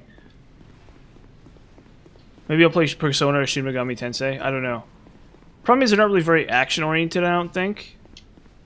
Like, I don't mean to be rude, but Persona kind of looks like a baby game for, like, little tiny babies. Like, I had a roommate who played it, and it looked like a baby game for little tiny babies. Like, I'm not a little tiny baby. I'm like a big adult man who plays hardcore video games for weirdos. And as such, if Persona looks kind of easy, but maybe there's like a hard mode or something. I don't know. I'm like a serious hardcore gamer. Oh yeah, is death really that scary? Oh, okay.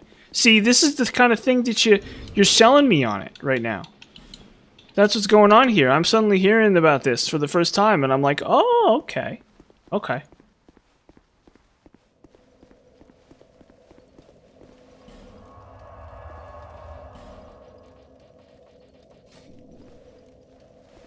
See, that's something. That's really something right there. Like, you know, if the game's got some stuff going on in it. There's a death, I guess. I don't know what that is, but it sounds pretty cool. There's like cute girls and stuff. Go back. Ava is watching. Go. Gotta respect that.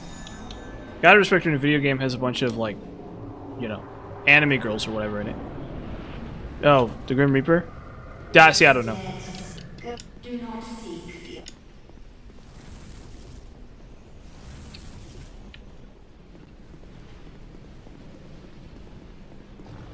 Okay, Ava. It's time to clean your cat box. It's time to clean baby's cat box. And give him some tummy rubs or whatever.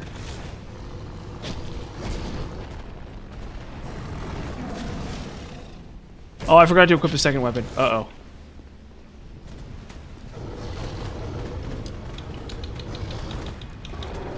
Oh, shoot. Uh-oh.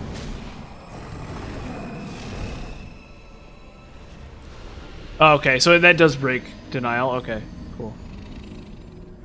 Yeah. So I assumed he was going to do a magic attack there. He was going to do the homing magic attack, and I was going to just like dodge it. But nope, that was bite, which I haven't been hit by the bite. I think all run, in the whole series of runs, I have not been hit by the bite. The bite of 87, as they call it. That's a Five Nights at Freddy's reference, in case you don't get it. You know, the bite of 87, Five Nights at Freddy's. I assume my chat is full of Five Nights at Freddy's fans. I assume we got a big old Five Nights at Freddy's fan. We could form our own Five Nights at Freddy's fan club, I think. Right here. You know I'm a huge fan of Five Nights at Freddy's. I love games for children. I love games for little children. Mercaplayer. Yeah, exactly. That's exactly correct. That's the bite of 87.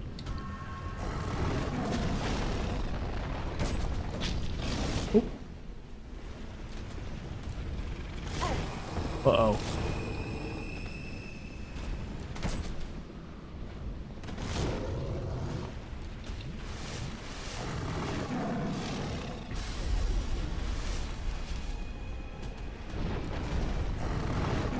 Well, I need the second sword. There's no way around it. I don't have a choice. Oh, that stupid hitbox again. Where it carries you, where the attack carries you, and then you die in, and then it carries you, so your iframes are active, but it's moving your body, and then when your hitbox comes back online, you're still in the attack animation, or you're still in the hurt box or whatever. No, so your hurt box, your player's position in hurt box gets moved by the attack, and then when your iframes are up, the hitbox is still active. Yeah. So I dodged the attack. I literally dodged the attack correctly, and it still doesn't work because my hurt box gets carried by the attack. But I mean, you can't be on that side of him. It's like so stupid. You literally cannot be on that side of him. You have to be on the other side of him when he does that. So it's like actually my fault for being on the wrong side of him. I mean, we're all learning here, you know. I wouldn't say it's my fault per se, but that's really what's going on. You gotta identify that that's what's happening. Oh. Oh, come on.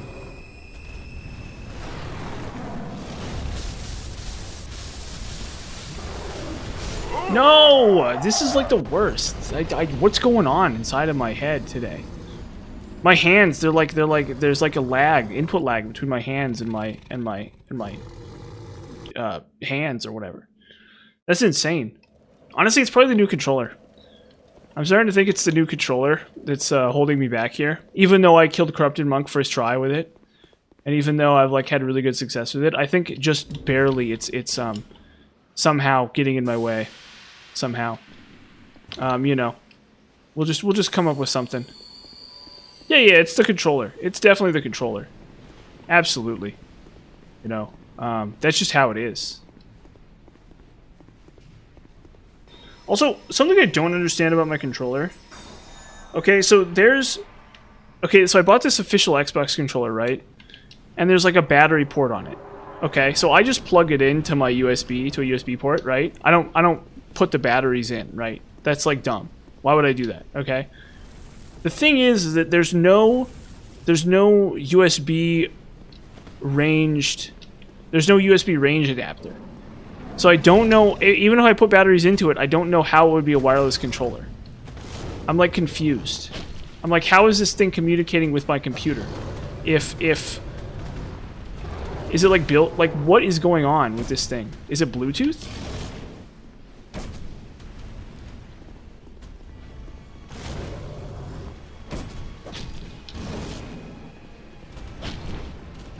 Time for the boss you're only allowed to attack once at a time. Oh, okay. Yeah, you're probably right about that. Yeah, forget that. I'm not doing Bluetooth. It's insane. I've had like so many problems with Bluetooth where you get like insane amounts of input lag and stuff. So I hate Bluetooth. Nope.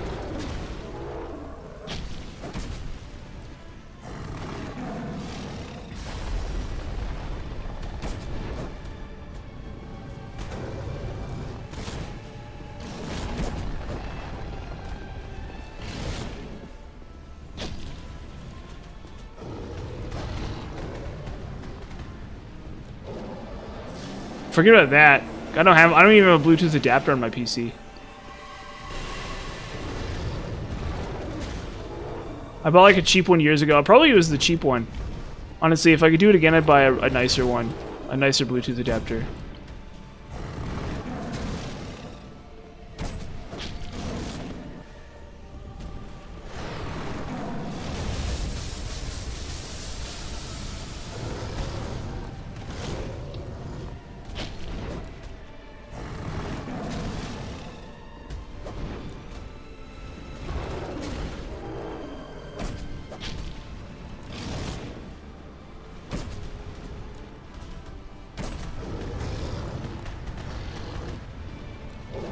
I don't know.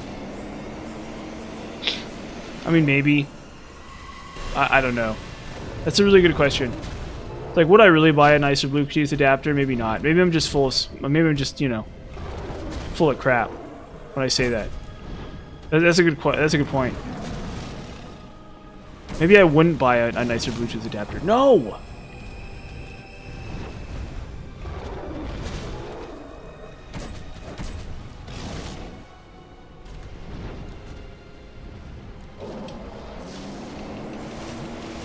What a maroon.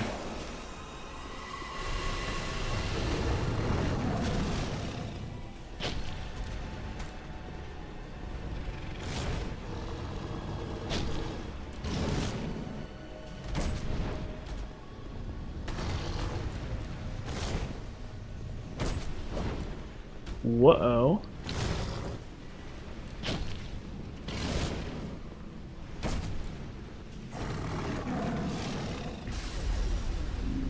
Do I get this? Yes, I do.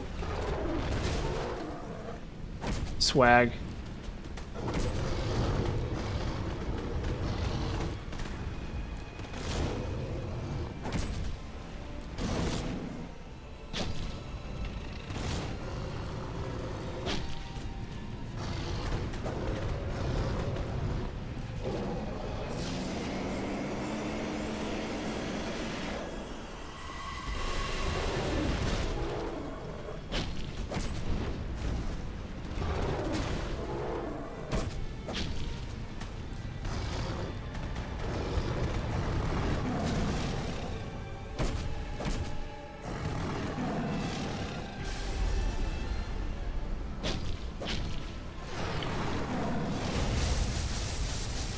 Love you, flame weapon. Oh god, please don't kill me.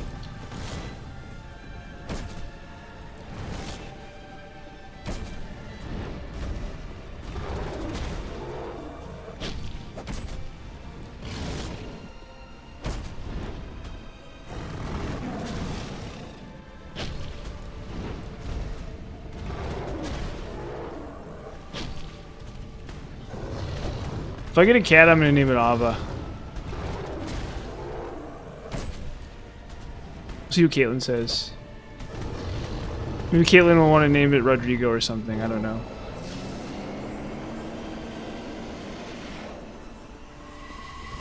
I think Ava is a cute name.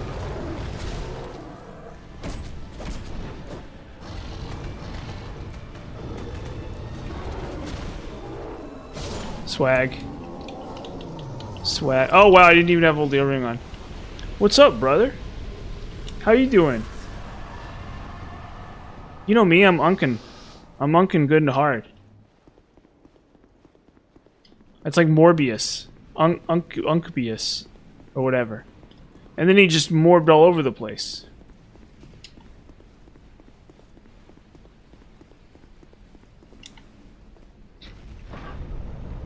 Damn, it's a pretty good day. I killed a bunch of bosses.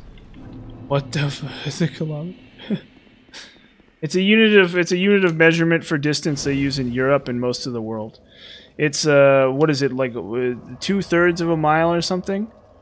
Sacred chime hammer now. Yeah, we need to pull out the sacred chime hammer. That's really what we need. We need to really use the sacred chime hammer here. Really just make sure we use it. It's like I love, like I said, I was telling you earlier. I love going online and like looking at footage of this game and seeing a guy use a sacred chime hammer. It's like, what even does this weapon do? It has a lot of AR. It has really high AR, actually. But I honestly think it's still worse than Roaring Halberd.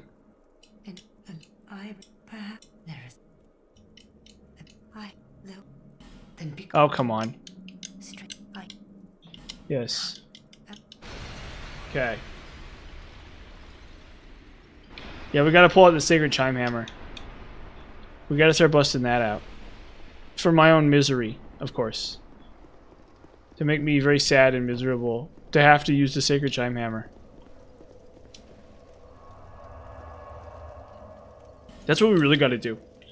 It does have a lot of AR. It does have really high AR. But honestly, the problem is Roaring Halberd is just like better. Like, I don't understand why you would ever do it. Yeah, that's the thing about it. I think even... So I think... Or no, I think Giant Warriors Club has more? Yeah, it must not be... I think I must have read it wrong, because it's not even that good. The AR on it isn't even that high. I don't know. I don't know these characters, to be honest with you. I don't know who Isaac Moria is, and I don't know who Guts is. I'm like familiar with the concept that he's from like some old anime, or is he from a manga or whatever. But I'm not like exceptionally familiar with it or anything. I knew people who would read it in school and stuff. But I don't know about it other than that. You know, but we'll equip the other problem with the Sacred Chime Hammer is it's very heavy. It's very heavy. Although I think, let's see if I can even fast roll in it. Yeah, okay, I can fast roll in it. Let's hit something with it. Oh, you know what we were gonna try? We were gonna see if I could one-shot an enemy with the smelter, with this, you know, whatever. We were gonna see if I could one-shot one of these enemies with the smelter swords. So let's see how the Sacred Chime Hammer does against this guy. Okay, buddy.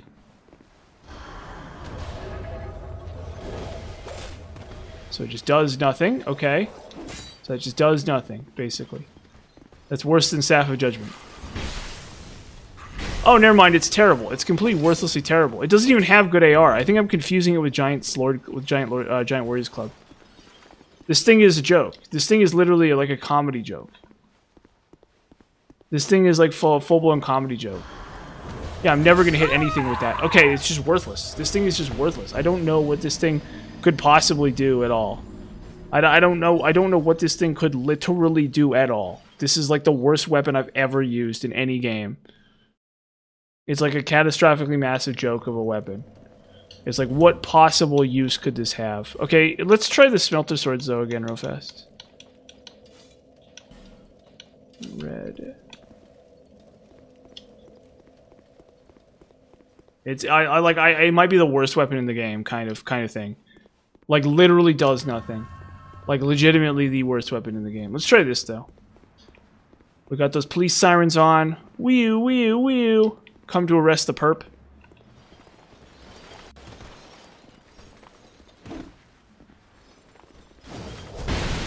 Ah, it doesn't even do its job.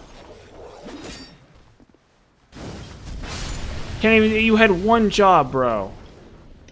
One job. You had one job, you dumb swords. Those stupid swords had literally one job in the world. And that was to one-shot that enemy. And they couldn't even do that.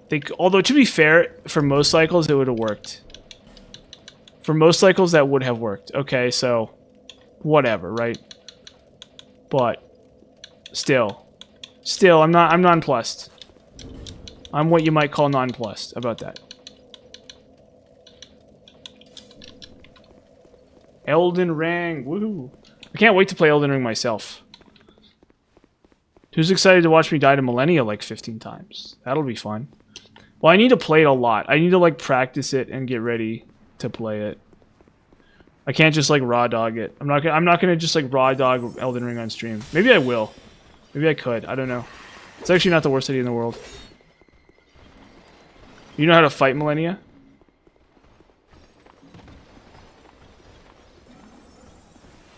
Yeah, probably. I'll be dying like 30 times or something. It'll be really ugly, yeah. Consort of Dawn or whatever. Just be giving me the business. Oh, shoot.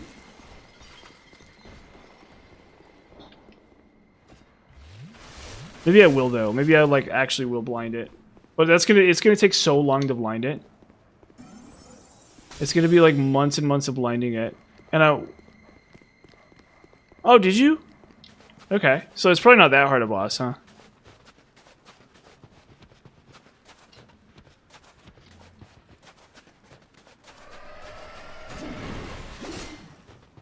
I think Consort of Dawn will be a lot harder. Oop. Ow! Ow! Ah. No respect, huh? No respect. No respect, huh? No respect. That's Rodney Dangerfield. It's like an old actor by the name of Rodney Dangerfield. No respect. No respect, I tell you. No respect. I kind of am making him sound like Curly from the Three Stooges a little bit. But he doesn't really have that voice to him. No respect, I tell you. No respect. Whatever. I don't know.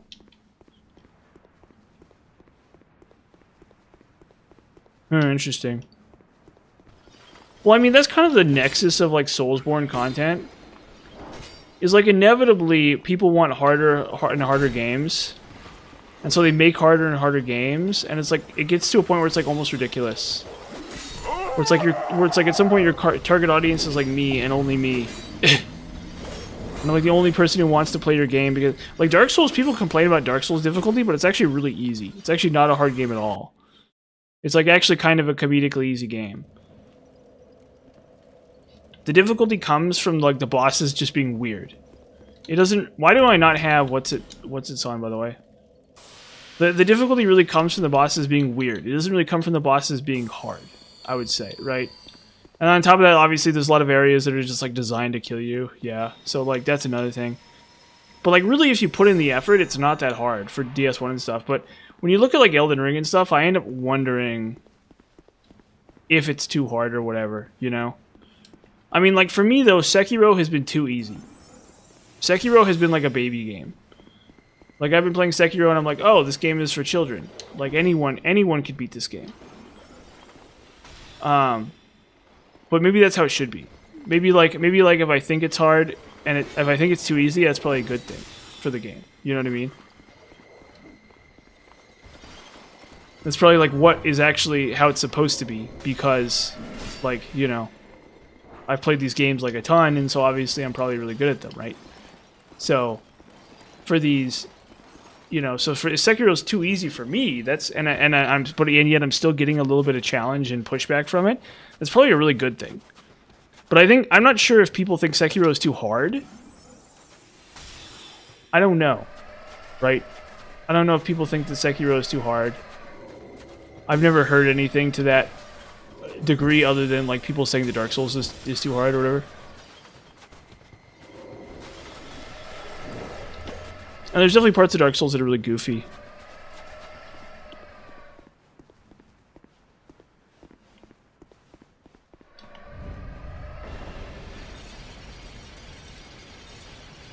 Well, if I need water, give me 1 second.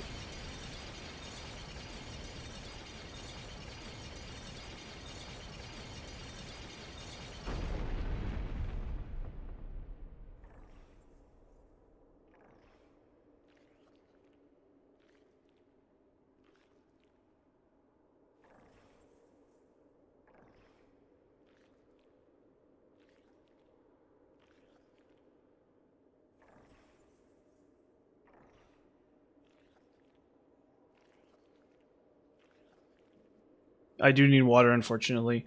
My biomechanical processes actually do require water. As smart as I am, I can't not drink water. I'm really sorry, everyone, for letting you guys down. I know that I'm the Terminator. I don't need water. I don't need to drink water. I could crush a man's skull with my bare hands. Like, yeah, I do know that that's a thing. I guess maybe I shouldn't say that. Like, I understand that like on the surface it seems like I'm superhuman, but in reality I need things like water, just like you or me. I'm all too human. I'm not actually the Terminator.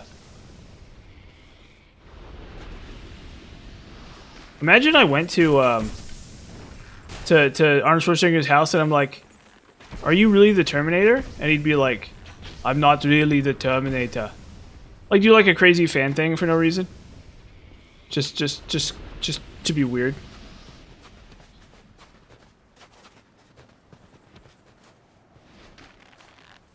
See, I think water is like the precondition of Caitlyn. You know, like I don't really like drinking water. Actually, I do like drinking water. It's fine. But like you wonder if maybe there's a way without to not drink water. But unfortunately, that's just a precondition for Caitlyn. You know, like if I didn't drink water, then there would be no Caitlyn. And if there's no Caitlyn, what's even the point? What are we even doing here if there's no Caitlyn? That's the serious question.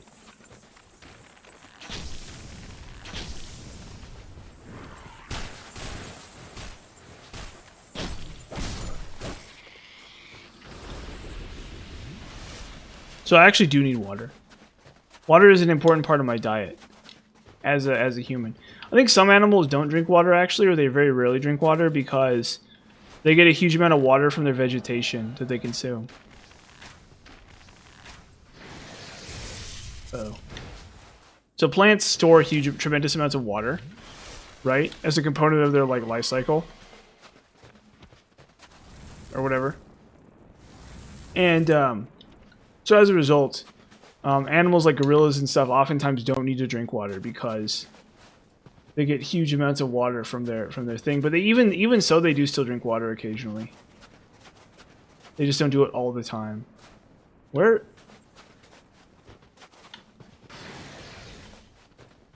Yes, I think Caitlyn wants a water drinker. That's what I think. I think Caitlyn is attracted to people who drink water. I think that's a component of Caitlyn's like attraction, and so I kind of have to play into that no matter what I do. You know? Like, I would love to, like, oh, I don't have to drink water, but I think for Caitlyn's sake, I have to drink water.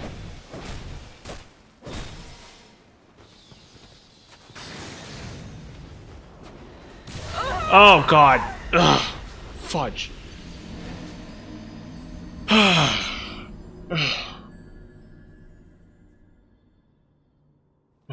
Do it again. Run it back. Run it back. I just need to poison him. Why didn't I poison him? I have my bow equipped and everything. Why didn't I just freaking poison him? It's like, come on, guys. What are we doing? What a fool I am. Yeah, exactly. That's how he tricks you. You're like, oh, it's a miracle user. What a jokester. And then before you know it, bam, he hits you with that stuff. And you know, the thing is that if I fell for that one time, it'd be fine. But this is like the 8th time I fought him, so probably to a certain extent it's my fault. Just a little tiny bit. I don't want to sit there and take too much of the blame. Because you know, it happens, but also, but there you go.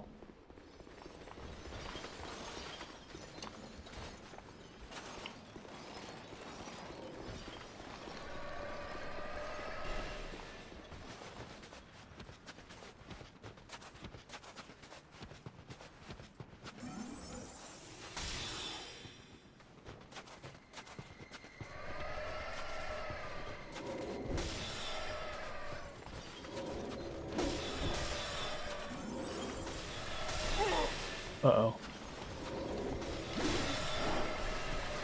Sweet.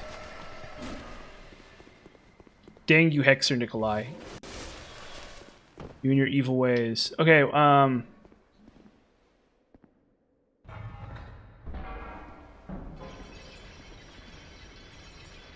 what's after this guy?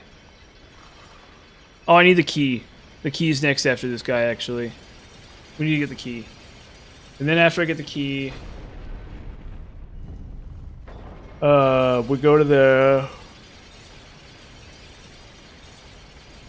We grab the thing. We get the bonfire, and then we grab the next key. And then we go to the next night, yeah. Yeah, okay. I'm like forgetting how to do this. You explain that to me. Oh.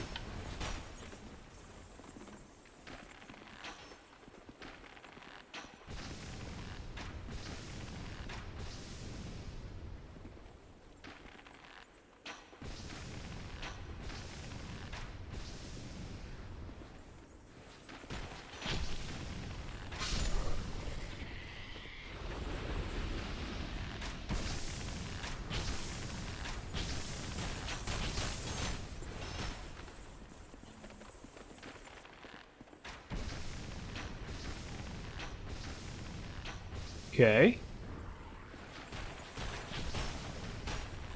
Okay.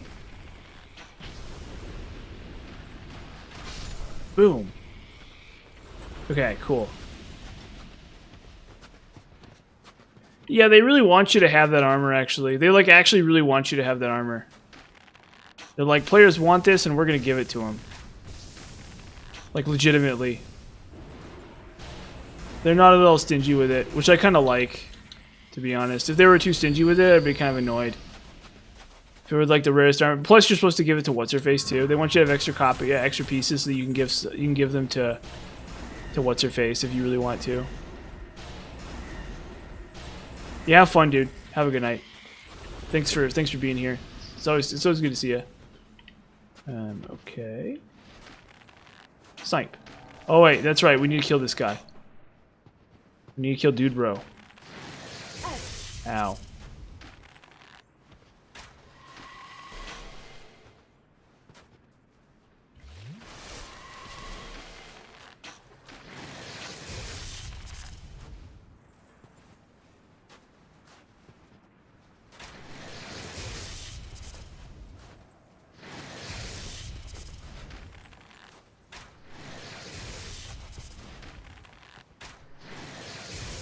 There we go.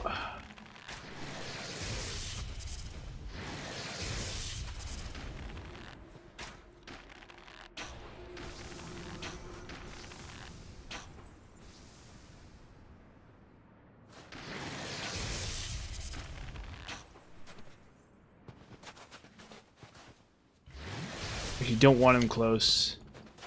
He's actually much weaker from a distance.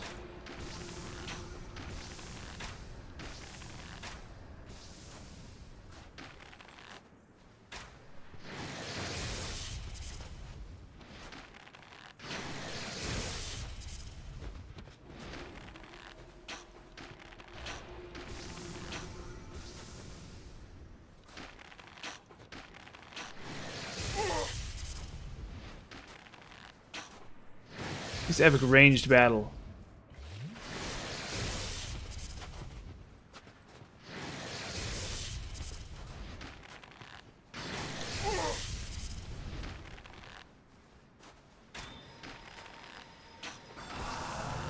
Oh, okay, that's his trick. I see what he's doing here. Never mind. Okay. Shoot, forgive me. That's gonna be unfortunate to deal with. Yeah, he's just gonna do it again. Okay, just come over here then, dude. Just come over here. It's cool, bro. It's cool.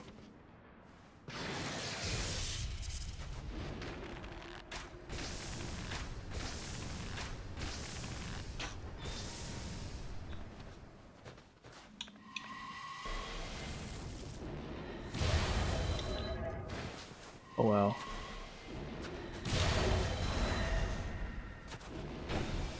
There we go, finally. Okay, cool. Now we just need to pick apart this whole area. It's gonna take me a billion years.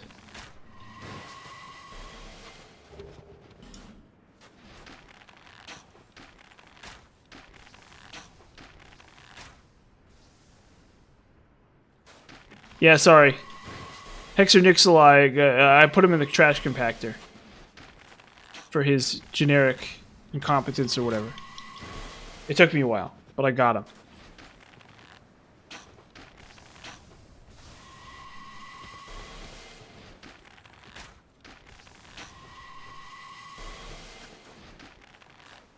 Yeah, actually, this is a really weird story about Caitlyn.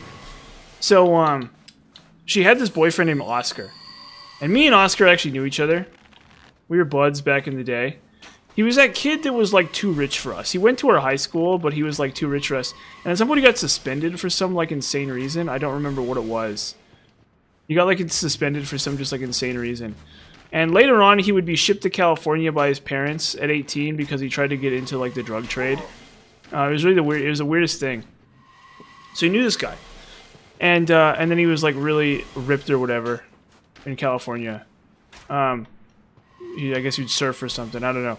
But anyway, he ended up dating Caitlyn. And I remember talking to him. And he's like, "You're delusional." Or whatever. About Caitlyn. Yeah, it's weird. I don't know what's going on with that. But anyway, so I was talking about Caitlyn. So I was talking to him about Caitlyn. He was like, "You're delusional. You're insane." And I'm like, "Okay, whatever." And then later on, he lands this really massive job at Google. So he's like an engineer at Google now. And he was a kid at school where he had like a real magic deck. Like all of our magic decks were like meme tier stuff, and he had like an actual legit magic deck. Like he had like a serious like red, green, white, blue magic deck.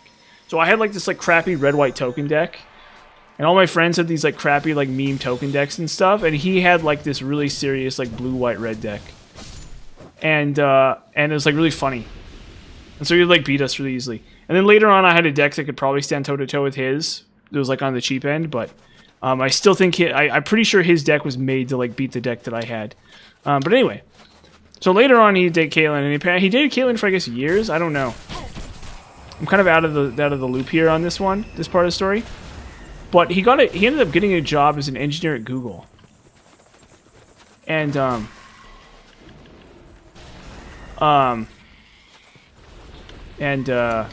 oh shoot. And then about the same time, Caitlyn breaks up with him. Oh shit. God, they're so stupid.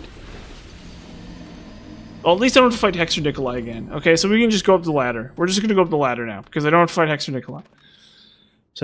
So basically, what happened was he gets this like probably the 6-figure job. I don't even know why.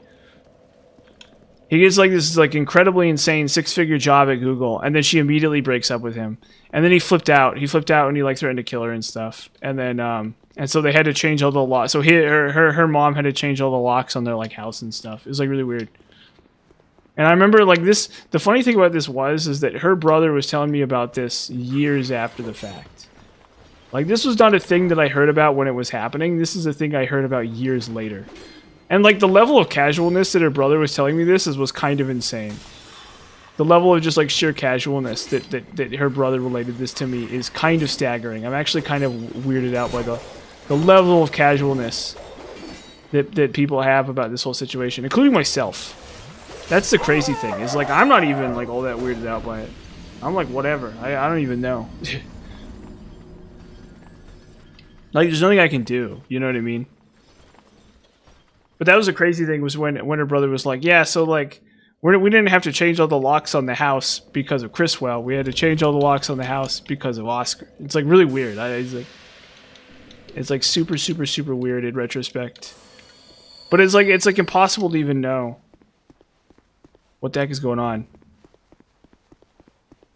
Dude, it's weird as hell, dude. It's like a weird story. Like, what even is going on? Like, how is that a thing that people are doing?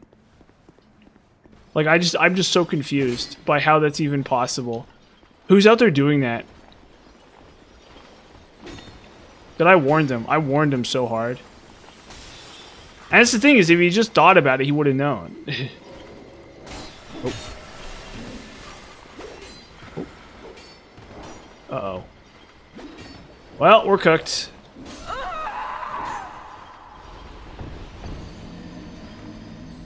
But it's just like the weirdest story I've ever heard in my entire life. And so it's not clear what's gonna happen with her current boyfriend. She has some like boyfriend right now, and it's like not clear what's gonna happen to him.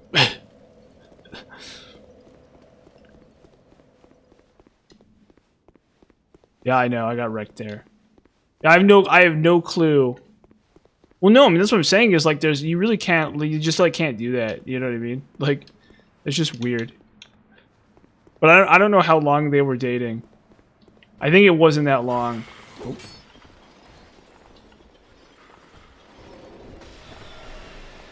Cue Lana Del Rey's "This Is What Makes Us Girls," the song. This is what makes us girls. We don't stick together because... Oh, fudge.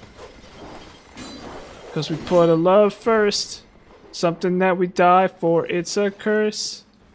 That's what's going on. That's all that's running through Caitlin's head, I guess.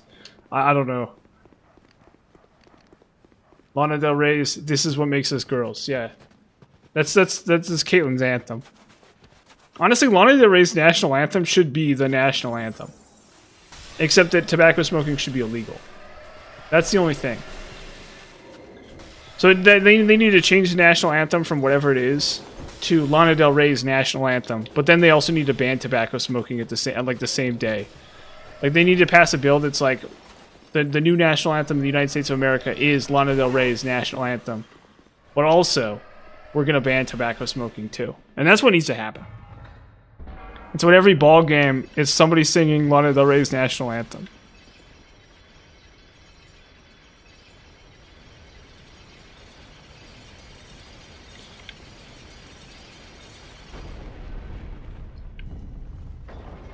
Yeah, so I don't know what's going to happen to her current boyfriend, but I was talking to one of her buddies. I was talking to one of her pals a couple of years back. And I was like, what if she gets engaged to him? And he's like, that's not going to happen. He didn't say it like that, but that was sort of the impression that I got. So yeah, I don't even know what's going on anymore. All I know is my palms are sweating. My palms are sweating, knees weak, arms spaghetti. There's spaghetti in my stomach already. Mom spaghetti. Oh, you're doing Shrine of Amana. I envy you. I wish I was in Shrine of Amana. Please don't knock me off the ladder. No! No! Why?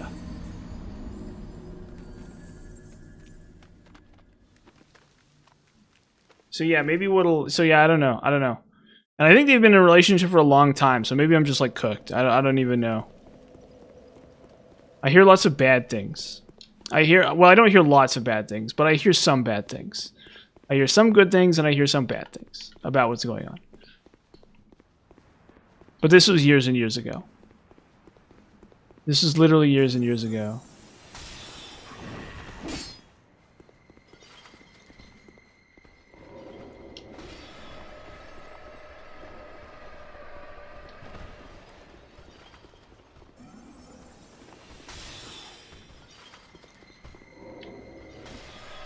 Yeah, I do that. I wonder that myself. Well, she's a lawyer. She's a lawyer in New York. So she's done a bunch of work in law. Because I saw her LinkedIn profile, which I shouldn't have done. I actually deleted LinkedIn because I don't really need it for anything. But I saw her LinkedIn profile, and she probably saw that. She probably saw that I saw it. And she works in. She's a lawyer, so she has a bunch of experience in law. And she went to law school in Chicago. So she's working for a startup in New York, I guess. And then I think I've told it. And then she also worked for the criminal justice system in Chicago too. And then she's done some other thing. She has some other thing that she did too. So she's had a bunch of legal experience. Which is funny because the law, which I guess is how you're supposed to do it, because the law industry is like really hard to deal with. I don't know how anyone's supposed to become a lawyer. There's like not that many positions. There's like a relatively small number of positions that you have to go through to be a lawyer. Like being a lawyer is like really hard. It's like there's a joke on there's a Simpsons character named Lionel Hutz, and they don't do his voice anymore because the voice actor died a long time ago. He died in like 1999 or something, or 2001. But he is a voice actor named I can't remember what his name was. What his dumb name was. Phil Hartman. Yeah, so there's a character on The Simpsons that's a lawyer, and the joke is he's like poor and shifty. He's like creepy and like poor and like shifty and dishonest. And he also does a bunch of other similar characters too, where he's also a realtor, right? So anytime oh sorry, I think I bumped the mic there really good. Anytime they need a character that anytime they need a character that's like really terrible, it's like a really huge scumbag, they have Phil Hartman's character do it. So he's a realtor in one episode, and he's a lawyer in a bunch of episodes. He's what's his name again? What's the character's name again? Yeah, I saw Matlock in a bar once. The sound wasn't on, but I got the gist. So there's an episode where like Homer is like sued by the devil or something. And he's like, and they go to court, and then they go to court over it, and or there's like a weirdo court, and so they hire him, Lionel Hutz. Lionel Hutz is his name, yeah. So it's like whenever I think of lawyers, I think of Lionel Hutz. I don't think of like, and I've worked with lawyers before, and they're like Lionel Hutz. Like I've literally worked with lawyers before, they are like Lionel Hutz most of the time. So unless you're like a big fancy corporate lawyer or something, you're Lionel Hutz. Like that's how lawyers work. You're either a successful lawyer or you're Lionel Hutz, basically. Is essentially how lawyers work. And people don't really realize this. People don't really realize this. They're not really aware of this fact. So yeah, it's kind of weird that she has all this experience and stuff because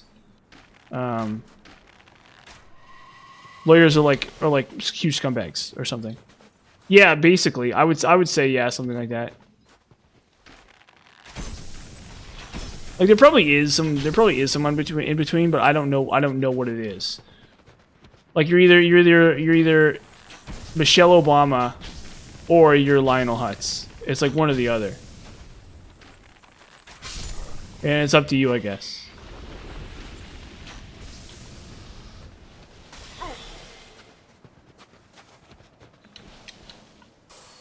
Because Michelle Obama was also a lawyer. She was a big corporate lawyer in New York as well. That's the Michelle Obama story. I read a book about Michelle Obama, actually. I read her biography. It's pretty good. It was pretty okay. Or it was an autobiography even. It was pretty okay. I liked it. It's a good book. It was. I actually had a book on tape version that was narrated by her too. I thought that was really good. So I have a copy of it somewhere around here. Becoming by Michelle Obama. There's one more. Honestly, I probably could have skipped this one. Come on, you freaking. Oh, you. You. Oh, there's two. Okay, so that's good.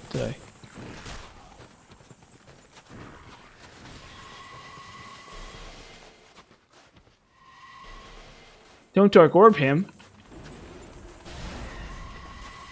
If you Dark Orb him, Delphi, he's gonna die. Would you kill that pathetic little hedgehog? This horrible little bone wheel? Look at him, he's got a soft little tummy. He's got a fuzzy little tummy. Would you kill that pathetic little rabbit man? Or whatever the heck it is? Would you really? Would you really kill that pathetic little rabbit man?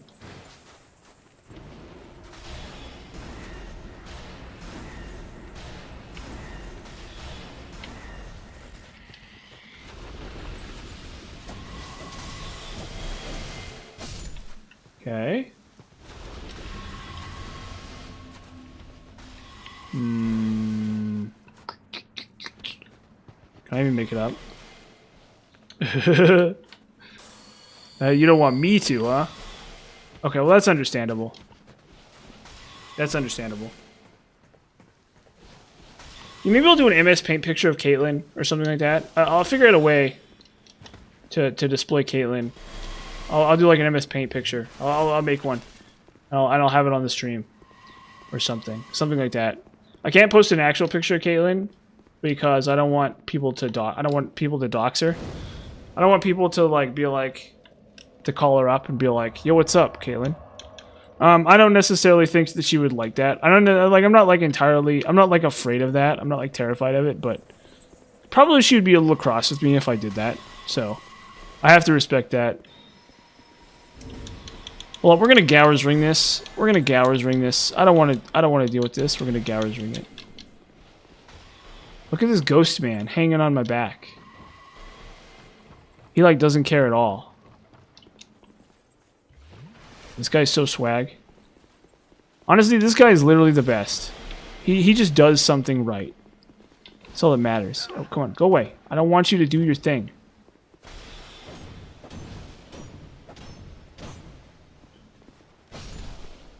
Okay. Go ahead and backstab me, smart guy. Oh wow, he just gave up. His AI is like broken. Or something. That's crazy. You like that? You like the broken what Maldron? Is it Maldron the assassin?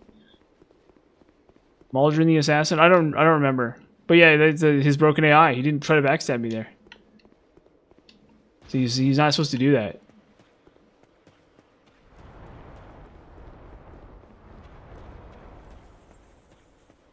Come on, you dumb rats. Look how cute they are in their little red paint job. Uh-oh.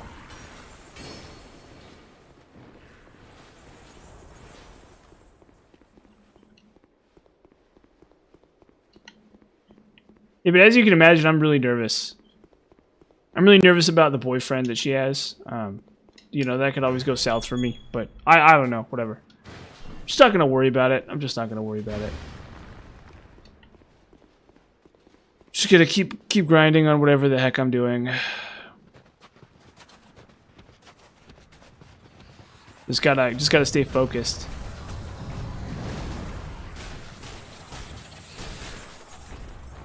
Just gotta stay very focused. Laser focused, actually. Gotta give it my all.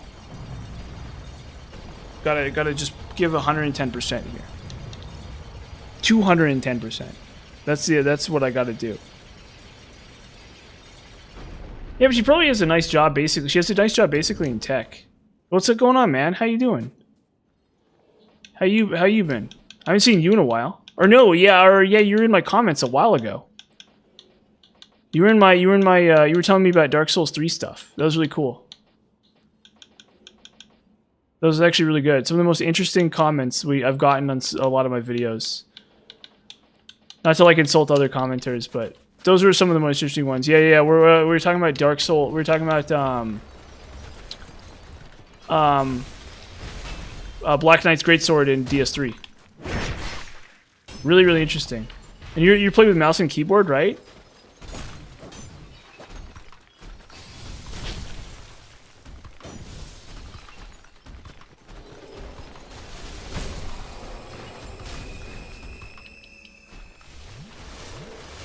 Dang, dude. I can't imagine. I have a controller. Like, when my controller broke, I bought a new one. Or when my controller is breaking, I bought a new one. It's like a madman's way of playing Dark Souls.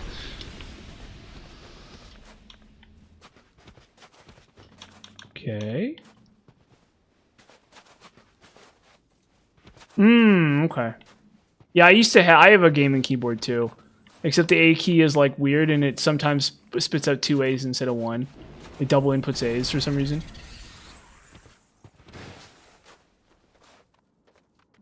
I used to have cheap mechanical keyboards. What I would do...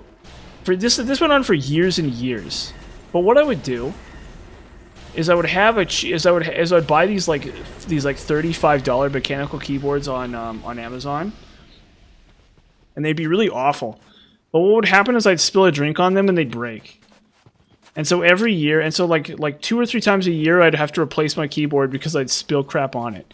So it didn't matter if they were really crappy mechanical keyboards. I still kind of got my value out of them because I didn't really expect much, you know, because I was like throwing them out all the time.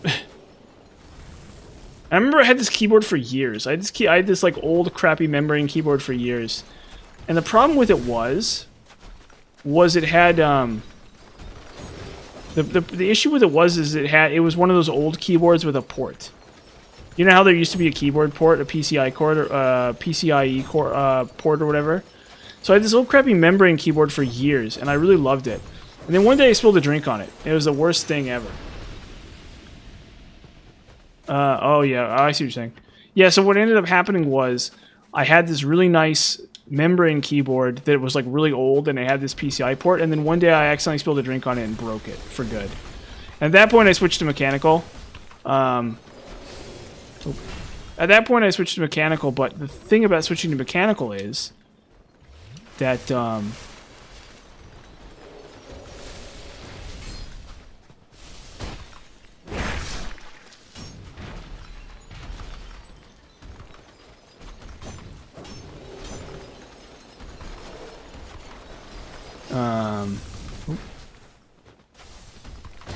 Oop. Stab.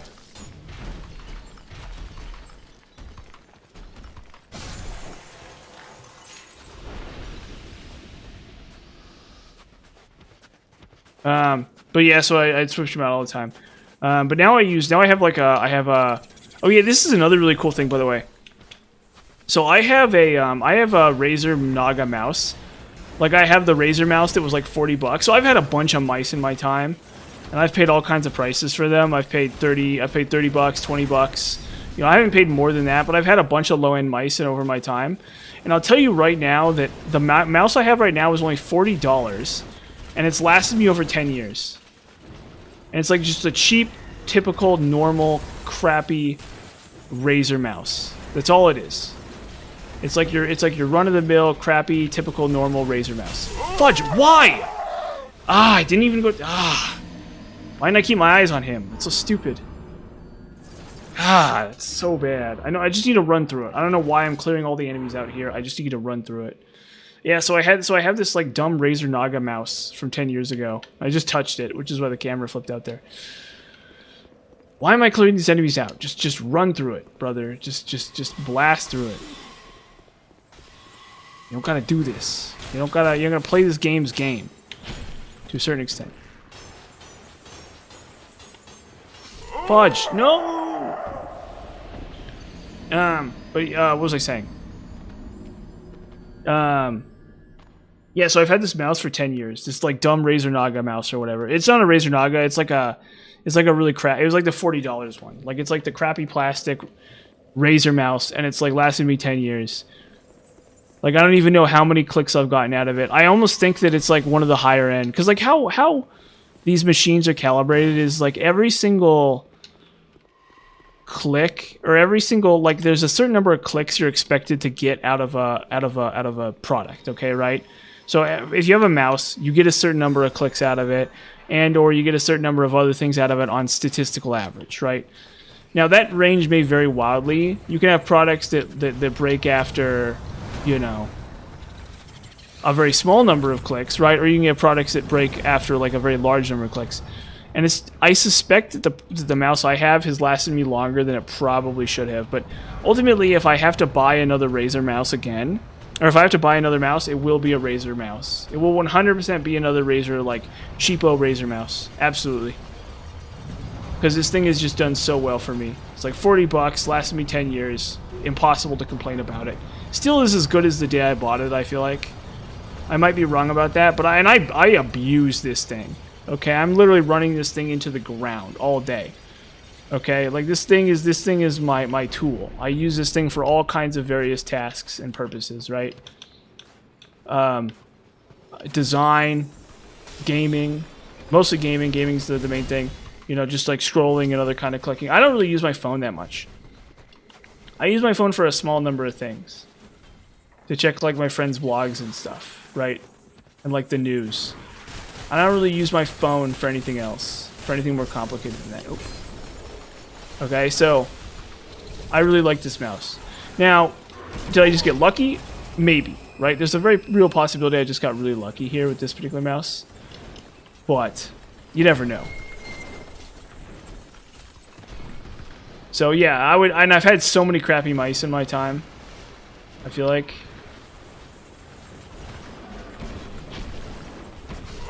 Uh-oh. Well, we got the freaking knight, so that's all that matters.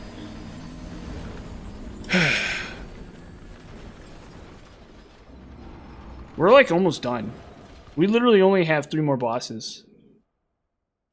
We're like actually nearly done. I might actually just finish the game tonight. Maybe not. Maybe I'll just...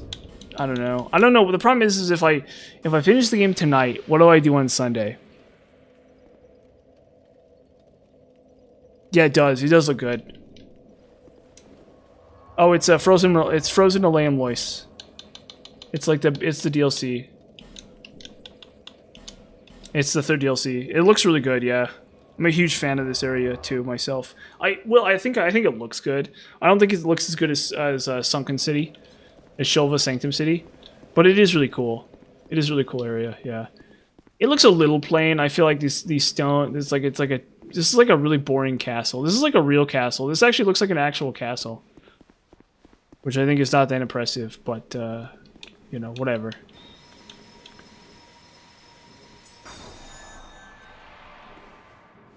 It is what it is.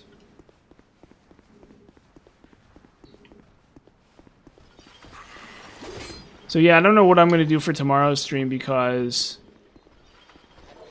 I don't think I'm going to be able to finish this game in this stream. That would be awesome. But I think that would be too much work. It'd be like an insane amount of work to do. Really cool idea though. Definitely. That was one thing I really wanted from the Warcraft 3 remaster that my brother was talking about, was like a Warcraft like 1 or 2 remaster in Warcraft 3, and I think that would have been really cool. But they were never going to do that. They were never in a million years going to do that. New units or something, I don't know. The problem is they're kind of in a tricky spot with Warcraft 3 because there's a die-hard like competitive audience who wants the game to stay exactly the same, and then there's like most people who don't really care. Yeah, it definitely feels right. It definitely feels really fun to play, for sure. That's the thing. And like I like DS1 the most. DS1's my favorite because it's like wacky and goofy. But DS3 is the one that like feels really good to play. And I feel like if you compare DS2 to DS3, it's like not really fair. They're so different. And also like DS2 is just like weird and clunky too. Like it's good, but there is definitely, it's like you're playing in pudding almost a little tiny bit. Like 1%, like it's instead of moving my character around, it's almost like I'm piloting a ship or something, kind of. Just like a little tiny bit. Oh, come on. Okay, there we go. Oof. Oof.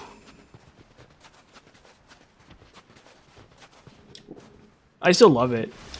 Have you not played DS2? And the build options are okay. I would say that the build options are not that impressive. It's not bad or anything, but I don't think it's as interesting as DS1 or DS... Well, it's complicated. I think that's not really fair. I think it's like... They're all really amazing video games, but they just are what they are.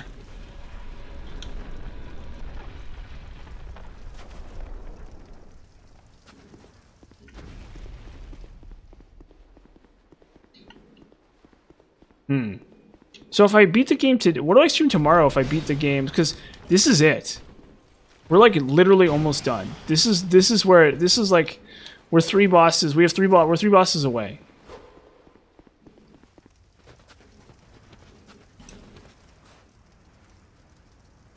Yeah, you could just run past them. So for that area, you just run past the enemies. There's like a ton of enemies, and you just run past them. And that's like that's the weird thing about that place. It's like it's really hard for like first time players, but you can also just run past it. So it like doesn't matter, kind of.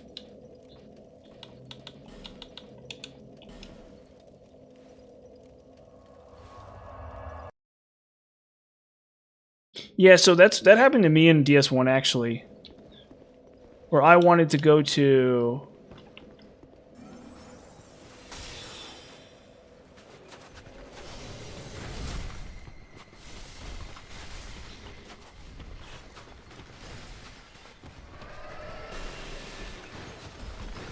Yeah, no, if you're going to Old Dragon Slayer, yeah, you can't. Old Dragon Slayer is like hard to get to for that reason. And then it also you're kind of stuck too, because if you kill Dragon Rider, the Hide Knights will start moving. So you won't actually. It will be really hard to kill Old Dragon Slayer at that point. Yeah, it's kind of weird. So for my runs, shoot! Oh, they just killed me. For my runs, I kill. Old Dragon Slayer first, before I kill Dragon Rider. Well, obviously, you're not really supposed to do that in a casual playthrough. You can also use spells to make them easy, too. So you can do, like, Dark Orb. You can use the spell Dark Orb, because they're weak to Dark, I guess. So that's another option you have. It's not, like, necessarily ideal, but it is an option, you know? And then other than that, you don't really have much. Uh-oh.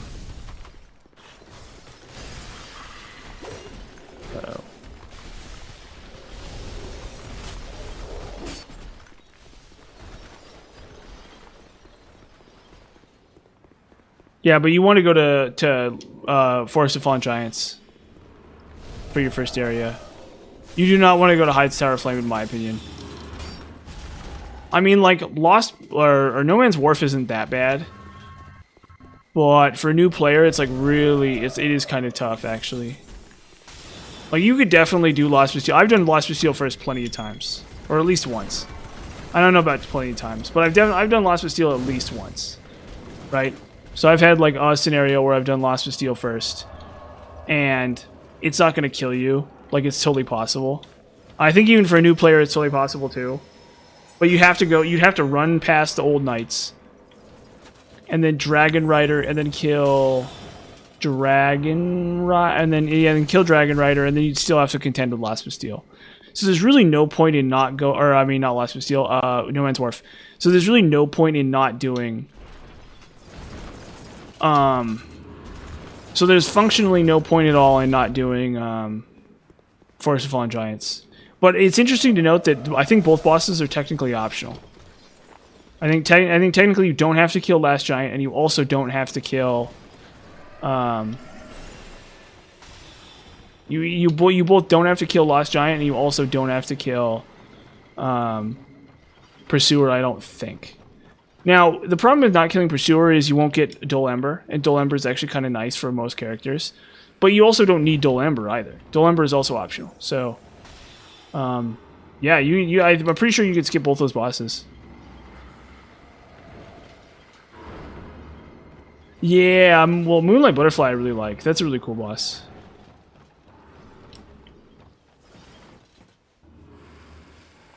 Yeah. Well, you can kill it with bows and arrows and stuff. You can like straight up use bows and arrows if you want. You can do like magic. It's fine. Yeah, well, they want you to actually have to spend time fighting the bosses. That's kind of the thing, right? Because like you can one-shot bosses in DS1. Like I've seen tons of videos about that where it's like guys like one-shotting basically all the bosses in DS1. You know. And so like that's kind of the thing about it. But it's kind of iconic, I think. I think it's like kind of fun and iconic. It kind of has a Demon Soul sort of energy to it, which I think is missing from DS2 and DS3 in a lot of ways. Like there's a little tiny bit of Demon Souls energy to these games, but it doesn't really have the same kind of like vibe. And I think that Dark Souls 1 has that. It has that weird like Demon Souls, like you're one-shotting bosses, they're not really that hard kind of energy to it. It's more like the areas themselves are the hard part, and the bosses are kind of like whatever. They're kind of chill. Hold up, I gotta lure you back.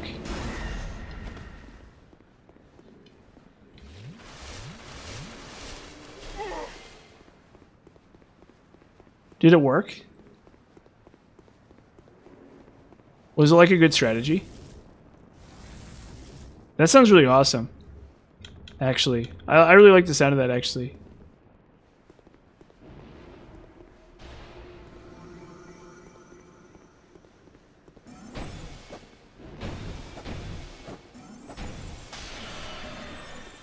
So lucky that didn't hit me.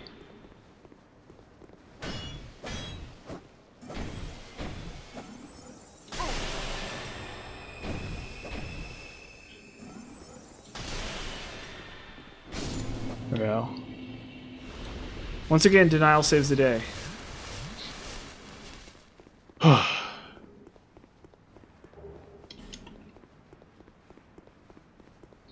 You know what? I should be abusing this.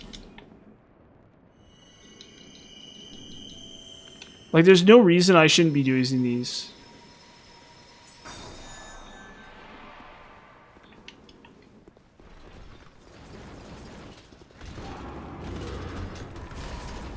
Stab.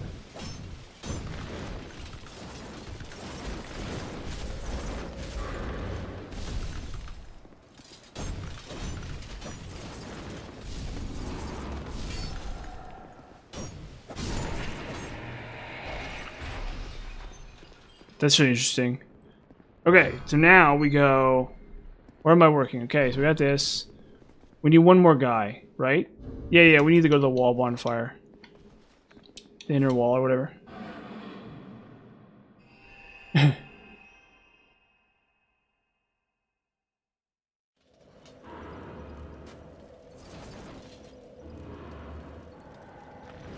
Yeah, around 7 or 8 is where I start running into issues for that game.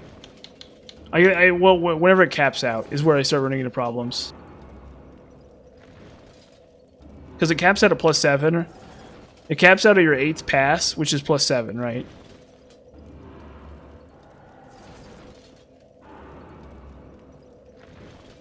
Interesting. Yeah, I know people who've played it on key. Or I guess you're the only guy I really know who's played it on keyboard. What am I doing? Oh, I need to go to the wall. I need to go to inner wall. Yeah, I don't see the point in that personally. I'd rather just like do the hardest thing and then kind of move on. It's fine. Because I don't want it to get easier as I go. Not that it really does. If you're at level, if you're at +7, you're running out of places to put level ups. At least if you're playing correctly. If you're doing like soul maximization and stuff, you really shouldn't have any points to put. You really should not have any place to really level up and get value out of it at that point. So it doesn't really get easier. It gets like maybe like 1% of 1% easier kind of thing. Uh-oh. Good thing I have denial on. But most of the time it's not that big a deal. What am I gonna do for tomorrow's stream? Because there's like an hour or two left of game. Maybe I'll just like end stream now. And I'll just like come back tomorrow and do Ivory King. Because it's getting kind of late, too. I don't want to, like, disrupt people's Biddy by time. Or whatever. No! The problem is that if I won't have a stream, I can't, there's no way in heck I'm going to kill all of the... Oh, are you Australian? Are you an Oz? Or a Kiwi? Yeah, I got some good friends from that region, that part of the world. So I really like it. It's a really cool place, yeah. I kind of would like to go there at some point in my life. You're from all as I might. Got that out. You live in, come on, I'm trying to do an Australian accent, but it's like really tough. Got some bush tucker.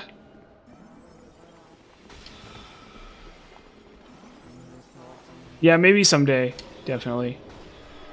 I'll pet a wallaby or whatever. I'll go to like a petting zoo and I'll pet like a wallaby or whatever you guys got. Okay, yeah, I can't, you know, obviously I'm an American. I can't do the, I'm a Yank. I just can't do it, you know. But I'm like familiar with some of the lexicon because I have friends from that area. So, so I'm like, oh shoot, I forgot Homeward. Ah, whatever. Just die here. What's another thing? Yeah, I might. Me and the missus. Me and the missus. Yeah, it's like not a thing you say here. It's like really interesting. Like I understand it. And what's another thing? Meet Troy. I don't know. I watched a bunch of YOLO Crystal Fantasy too. I thought that was really good. Have you heard of that one? There's like a it's sort of like Smiling Friends. It's one of the Smiling Friends guys, I think. Was YOLO Crystal Fantasy. And then, of course, obviously the character on Smiling Friends, who's Australian, who conspicuously has an Australian accent. And it's like, I don't even notice, really. I don't, like, pay attention to the fact that he's an Australian. It's, like, really weird. We need Iron Crown for this. Yeah, a buddy of mine's, she's an archaeologist in Sydney. I don't know what I think she's from the Blue Mountains. And she's doing something right now. She's investigating colonial settlements and stuff. It's really interesting. She doesn't talk that much about it, but it's kind of funny. Oh yeah, I've also seen the Big Les show. Yeah. You heard of that one? The Big Les show? It's like a YouTube classic about Australia. Whatever. Oh yeah, and of course there's also the Steamed Hams Australian version. Where it's like Aurora Australis in this part of Australia. Localized entirely. I can't remember what he calls the kitchen. Where he's like, yeah. So I've seen some Australian such. Oh, I wish. I need to keep practicing it. I need to practice my Australian. Like the one guy in the world, like I want to be the one guy in the world who can do a fake Australian accent for no reason. Because you know how like actors like Australian and like you know how like Chris Hemsworth is like really good at doing like a faking American accent, or he's actually not very good. Honestly, he's actually not very good. But like Chris Hemsworth can do like a fake American accent, and like Hugh Laurie can do a fake American accent, right? And how all these guys can do these fake American accents, actors. I want to be the one guy who can do a fake Australian accent and sound like legit. That's what I want. I want to be like the guy who can be all like, "Me roast is buggered," and people be like, "Wow, he's Australian," for whatever that's worth. Donnie's clogged, eh? Oh shoot! Me roast, yeah. Yeah, they all do fake American accents. And honestly, a lot of them aren't very good. I'd say Hugh Laurie, so the guy who does House, the guy who plays House on House MD, he's British. And he does a very good American accent. He does an insanely good American accent. His American accent is literally 10 out of 10. Yeah, it's like where their accents are really bad. Like really, really terrible. Tobias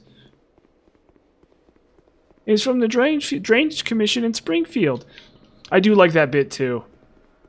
I do like that bit where he goes to where it's like, I'm taking this all the way to the Prime Minister.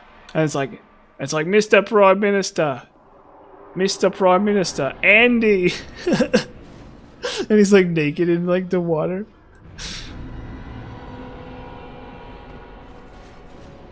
He's just straight up naked though, yeah. That I thought was really funny. But their accents are really bad. Their accents are like really, really bad in that. Like they didn't have a coach there to teach them how to do it right.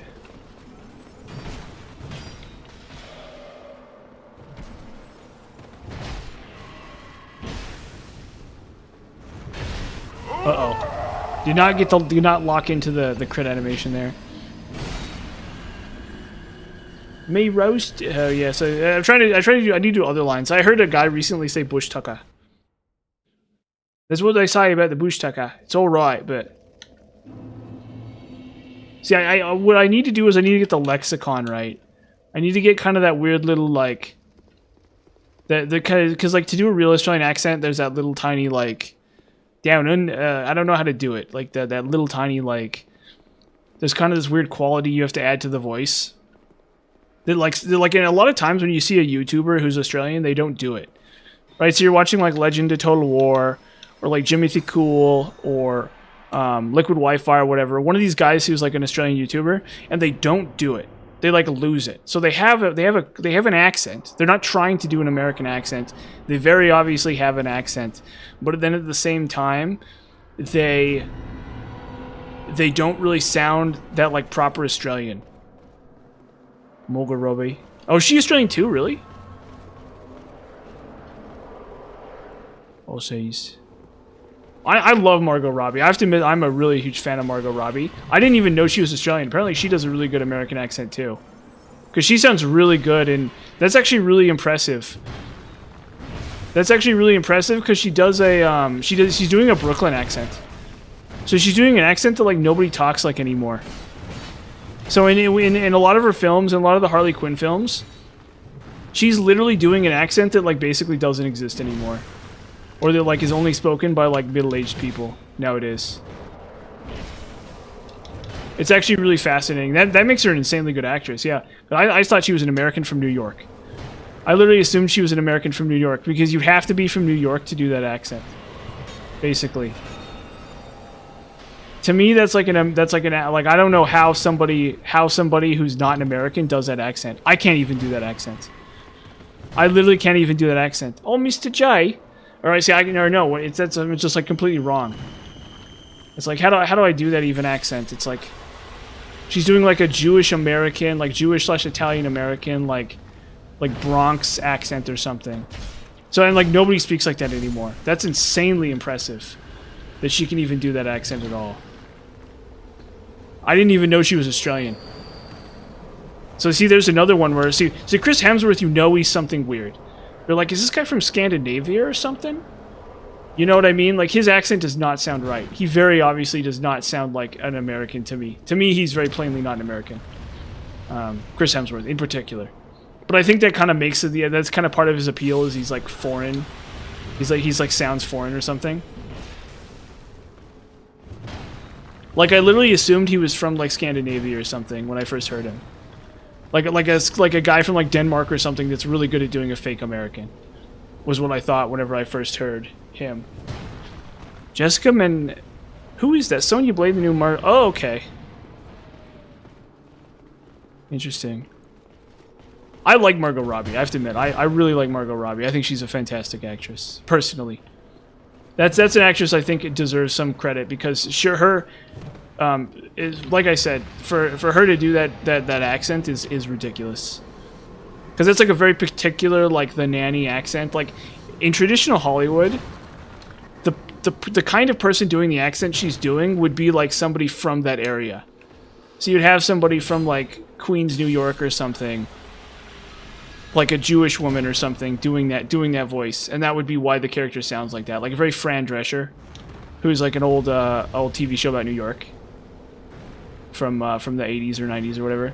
The Nanny. It's an old program called The Nanny. And yeah, so like that's where that voice comes from. So, but she's not even, honestly she's not that good at it, but it's kind of more realistic because a modern person doesn't have that hardcore put on one like people used to have. Okay, so like if you watch the old Joker, if you watch like the old like Batman cartoons and stuff, there's the Harley Quinn character and she's like, "Oh, Mr. J," and I can't even do it. I'm trying to do like a British accent. It doesn't make any sense. She's like, "Oh, Mr. J." I can't even do it. It's like crazy. I literally can't even try to do it. I don't know why I can't, but I can't. But anyway, so she does this fantastic, fantastic, very realistic, like I was saying, Brooklyn or whatever. I think it's Brooklyn. I don't know. The New York City is really massive and it's divided into like 4 or 5 different areas. And so there's probably a lot of people in New York who talk more or less like I do. And then there's, I guess, a lot of people in New York who don't talk like I do. They talk like, you know, but like even like Vinny Vinesauce, he doesn't really have an accent, you know, like big streamers from New York and stuff. Or like Binging with Babish. I think maybe he has a little tiny bit of a New York way of talking. There's like kind of a weird kind of sophistication to his way of talking. So it's like if he were where I'm from, he'd be wearing camo and being all like, "Hey everybody." Like Northern Lion is a lot more like culturally like me than Binging with Babish. Binging with Babish to me is very like culturally I think his culture is different from mine a little bit. I think Northern Lion and me kind of have more of the same culture. It's kind of weird. Because considering Northern Lion's a Canadian, but he's on the Canadian West Coast. Or yeah, so he's in Vancouver, right? So the idea being is that I'm from Utah, and like culturally speaking, Utah's kind of an interesting place because you kind of think of it as being in the American West. You kind of think of like cowboy hats and like get along, little doggy, but it's really not like that, honestly. It feels a lot more like the West Coast to me. It's like kind of a place that's like it's not on the West Coast, but it feels like it's like a place that's very culturally related to the West Coast. Probably because it's so easy to get to the West Coast from here. So if you wanted to go to the West Coast, it's like a 3-hour drive to California. So I could drive to California in like 3 hours if I had a car or whatever. Right. And for that reason, I need a different spell set. I don't know what I'm doing with this spell set. Yeah, New York is a really cool place to be, definitely.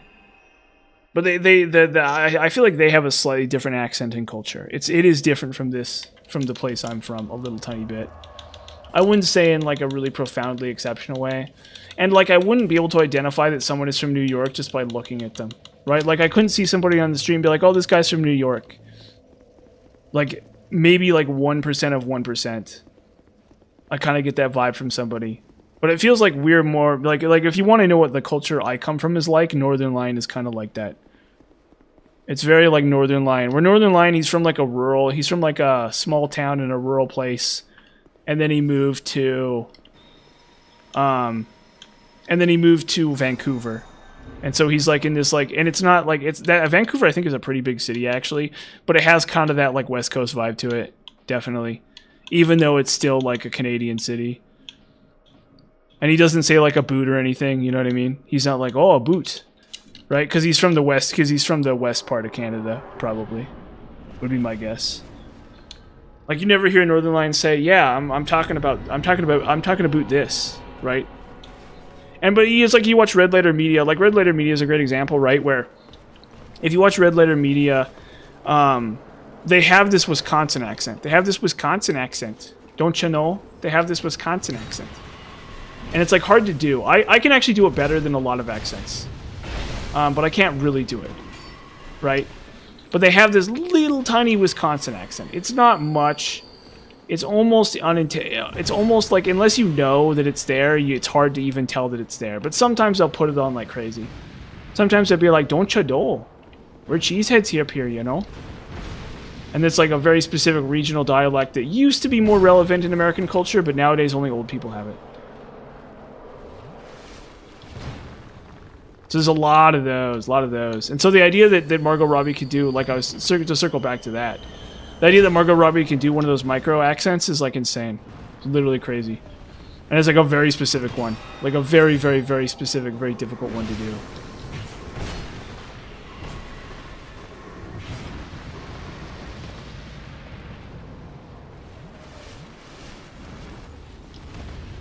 Because you have to be from like a very specific place to have that accent. Wisconsin. Yeah, see, it's really classic. Yeah, and so you'll meet people that are probably from that region because they kind of sound like that. They kind of have that vibe to them, a little tiny bit. But that's the problem, is that with modern internet culture and stuff, it's like, you know, you watch an Australian YouTuber and you know they're an Australian YouTuber, but they don't really sound that Australian way. You know, they're not like Shrimp on the Babby, mate. You know, they don't have that little weird little scoop in their voice that, like, you know. And don't forget Nor. That's a big one on the internet nowadays, is Nor. You know that? Nor. Nor. And it's like very feminine. It's like very, very, very feminine. What's up, man? How you doing? Like that Nor, the saying like Nor like that, like Nor is like extremely feminine. It's like a very, very feminine way of speaking. I think people don't really realize that. They're like, Australians say Nor. It's like, I think dude Australians like Nor. And then women Australians like Nor. Something like that. It's like a component of like that slight difference. Like I feel like there's a slight difference between the way that like women Australians and see, that's so weird. It's so weird thinking about that, how it feels like women Australians speak just a little tiny bit different than male Australians. And that's like totally reasonable. That's not like an unreasonable thing to say or think. But it's like crazy how it's crazy how that's the kind of thing that is like invisible to me about my culture, right? Like obviously in America we have like the Valley Girl, like totally so amazing type thing, right? Like we have this very specific like kind of like California white girl kind of like way of speaking. But I think we all kind of talk like that too. No, I'm probably going to end the stream in a couple minutes here and pick it back up tomorrow. I don't know what I'm going to do for the second half of this stream. But we'll figure something out. The problem is if I end, maybe it will end tonight. I don't know. It is Saturday, so there's kind of no reason not to, but it's getting kind of late. I'm also 3 hours, so, but I could end the stream. I could end the challenge today probably, but I don't want to get like stuck and frustrated. Ah, shoot.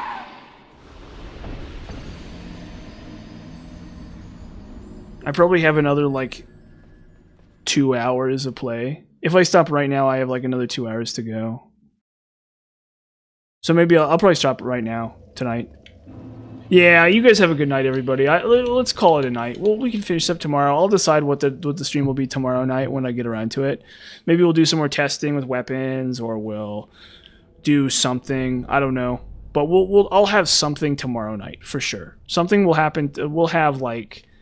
I think it's like, first off, to be honest with you guys, it'll probably take me longer to do these next two bosses than I think. We're probably looking at least an hour and a half to 2 hours for the last three bosses.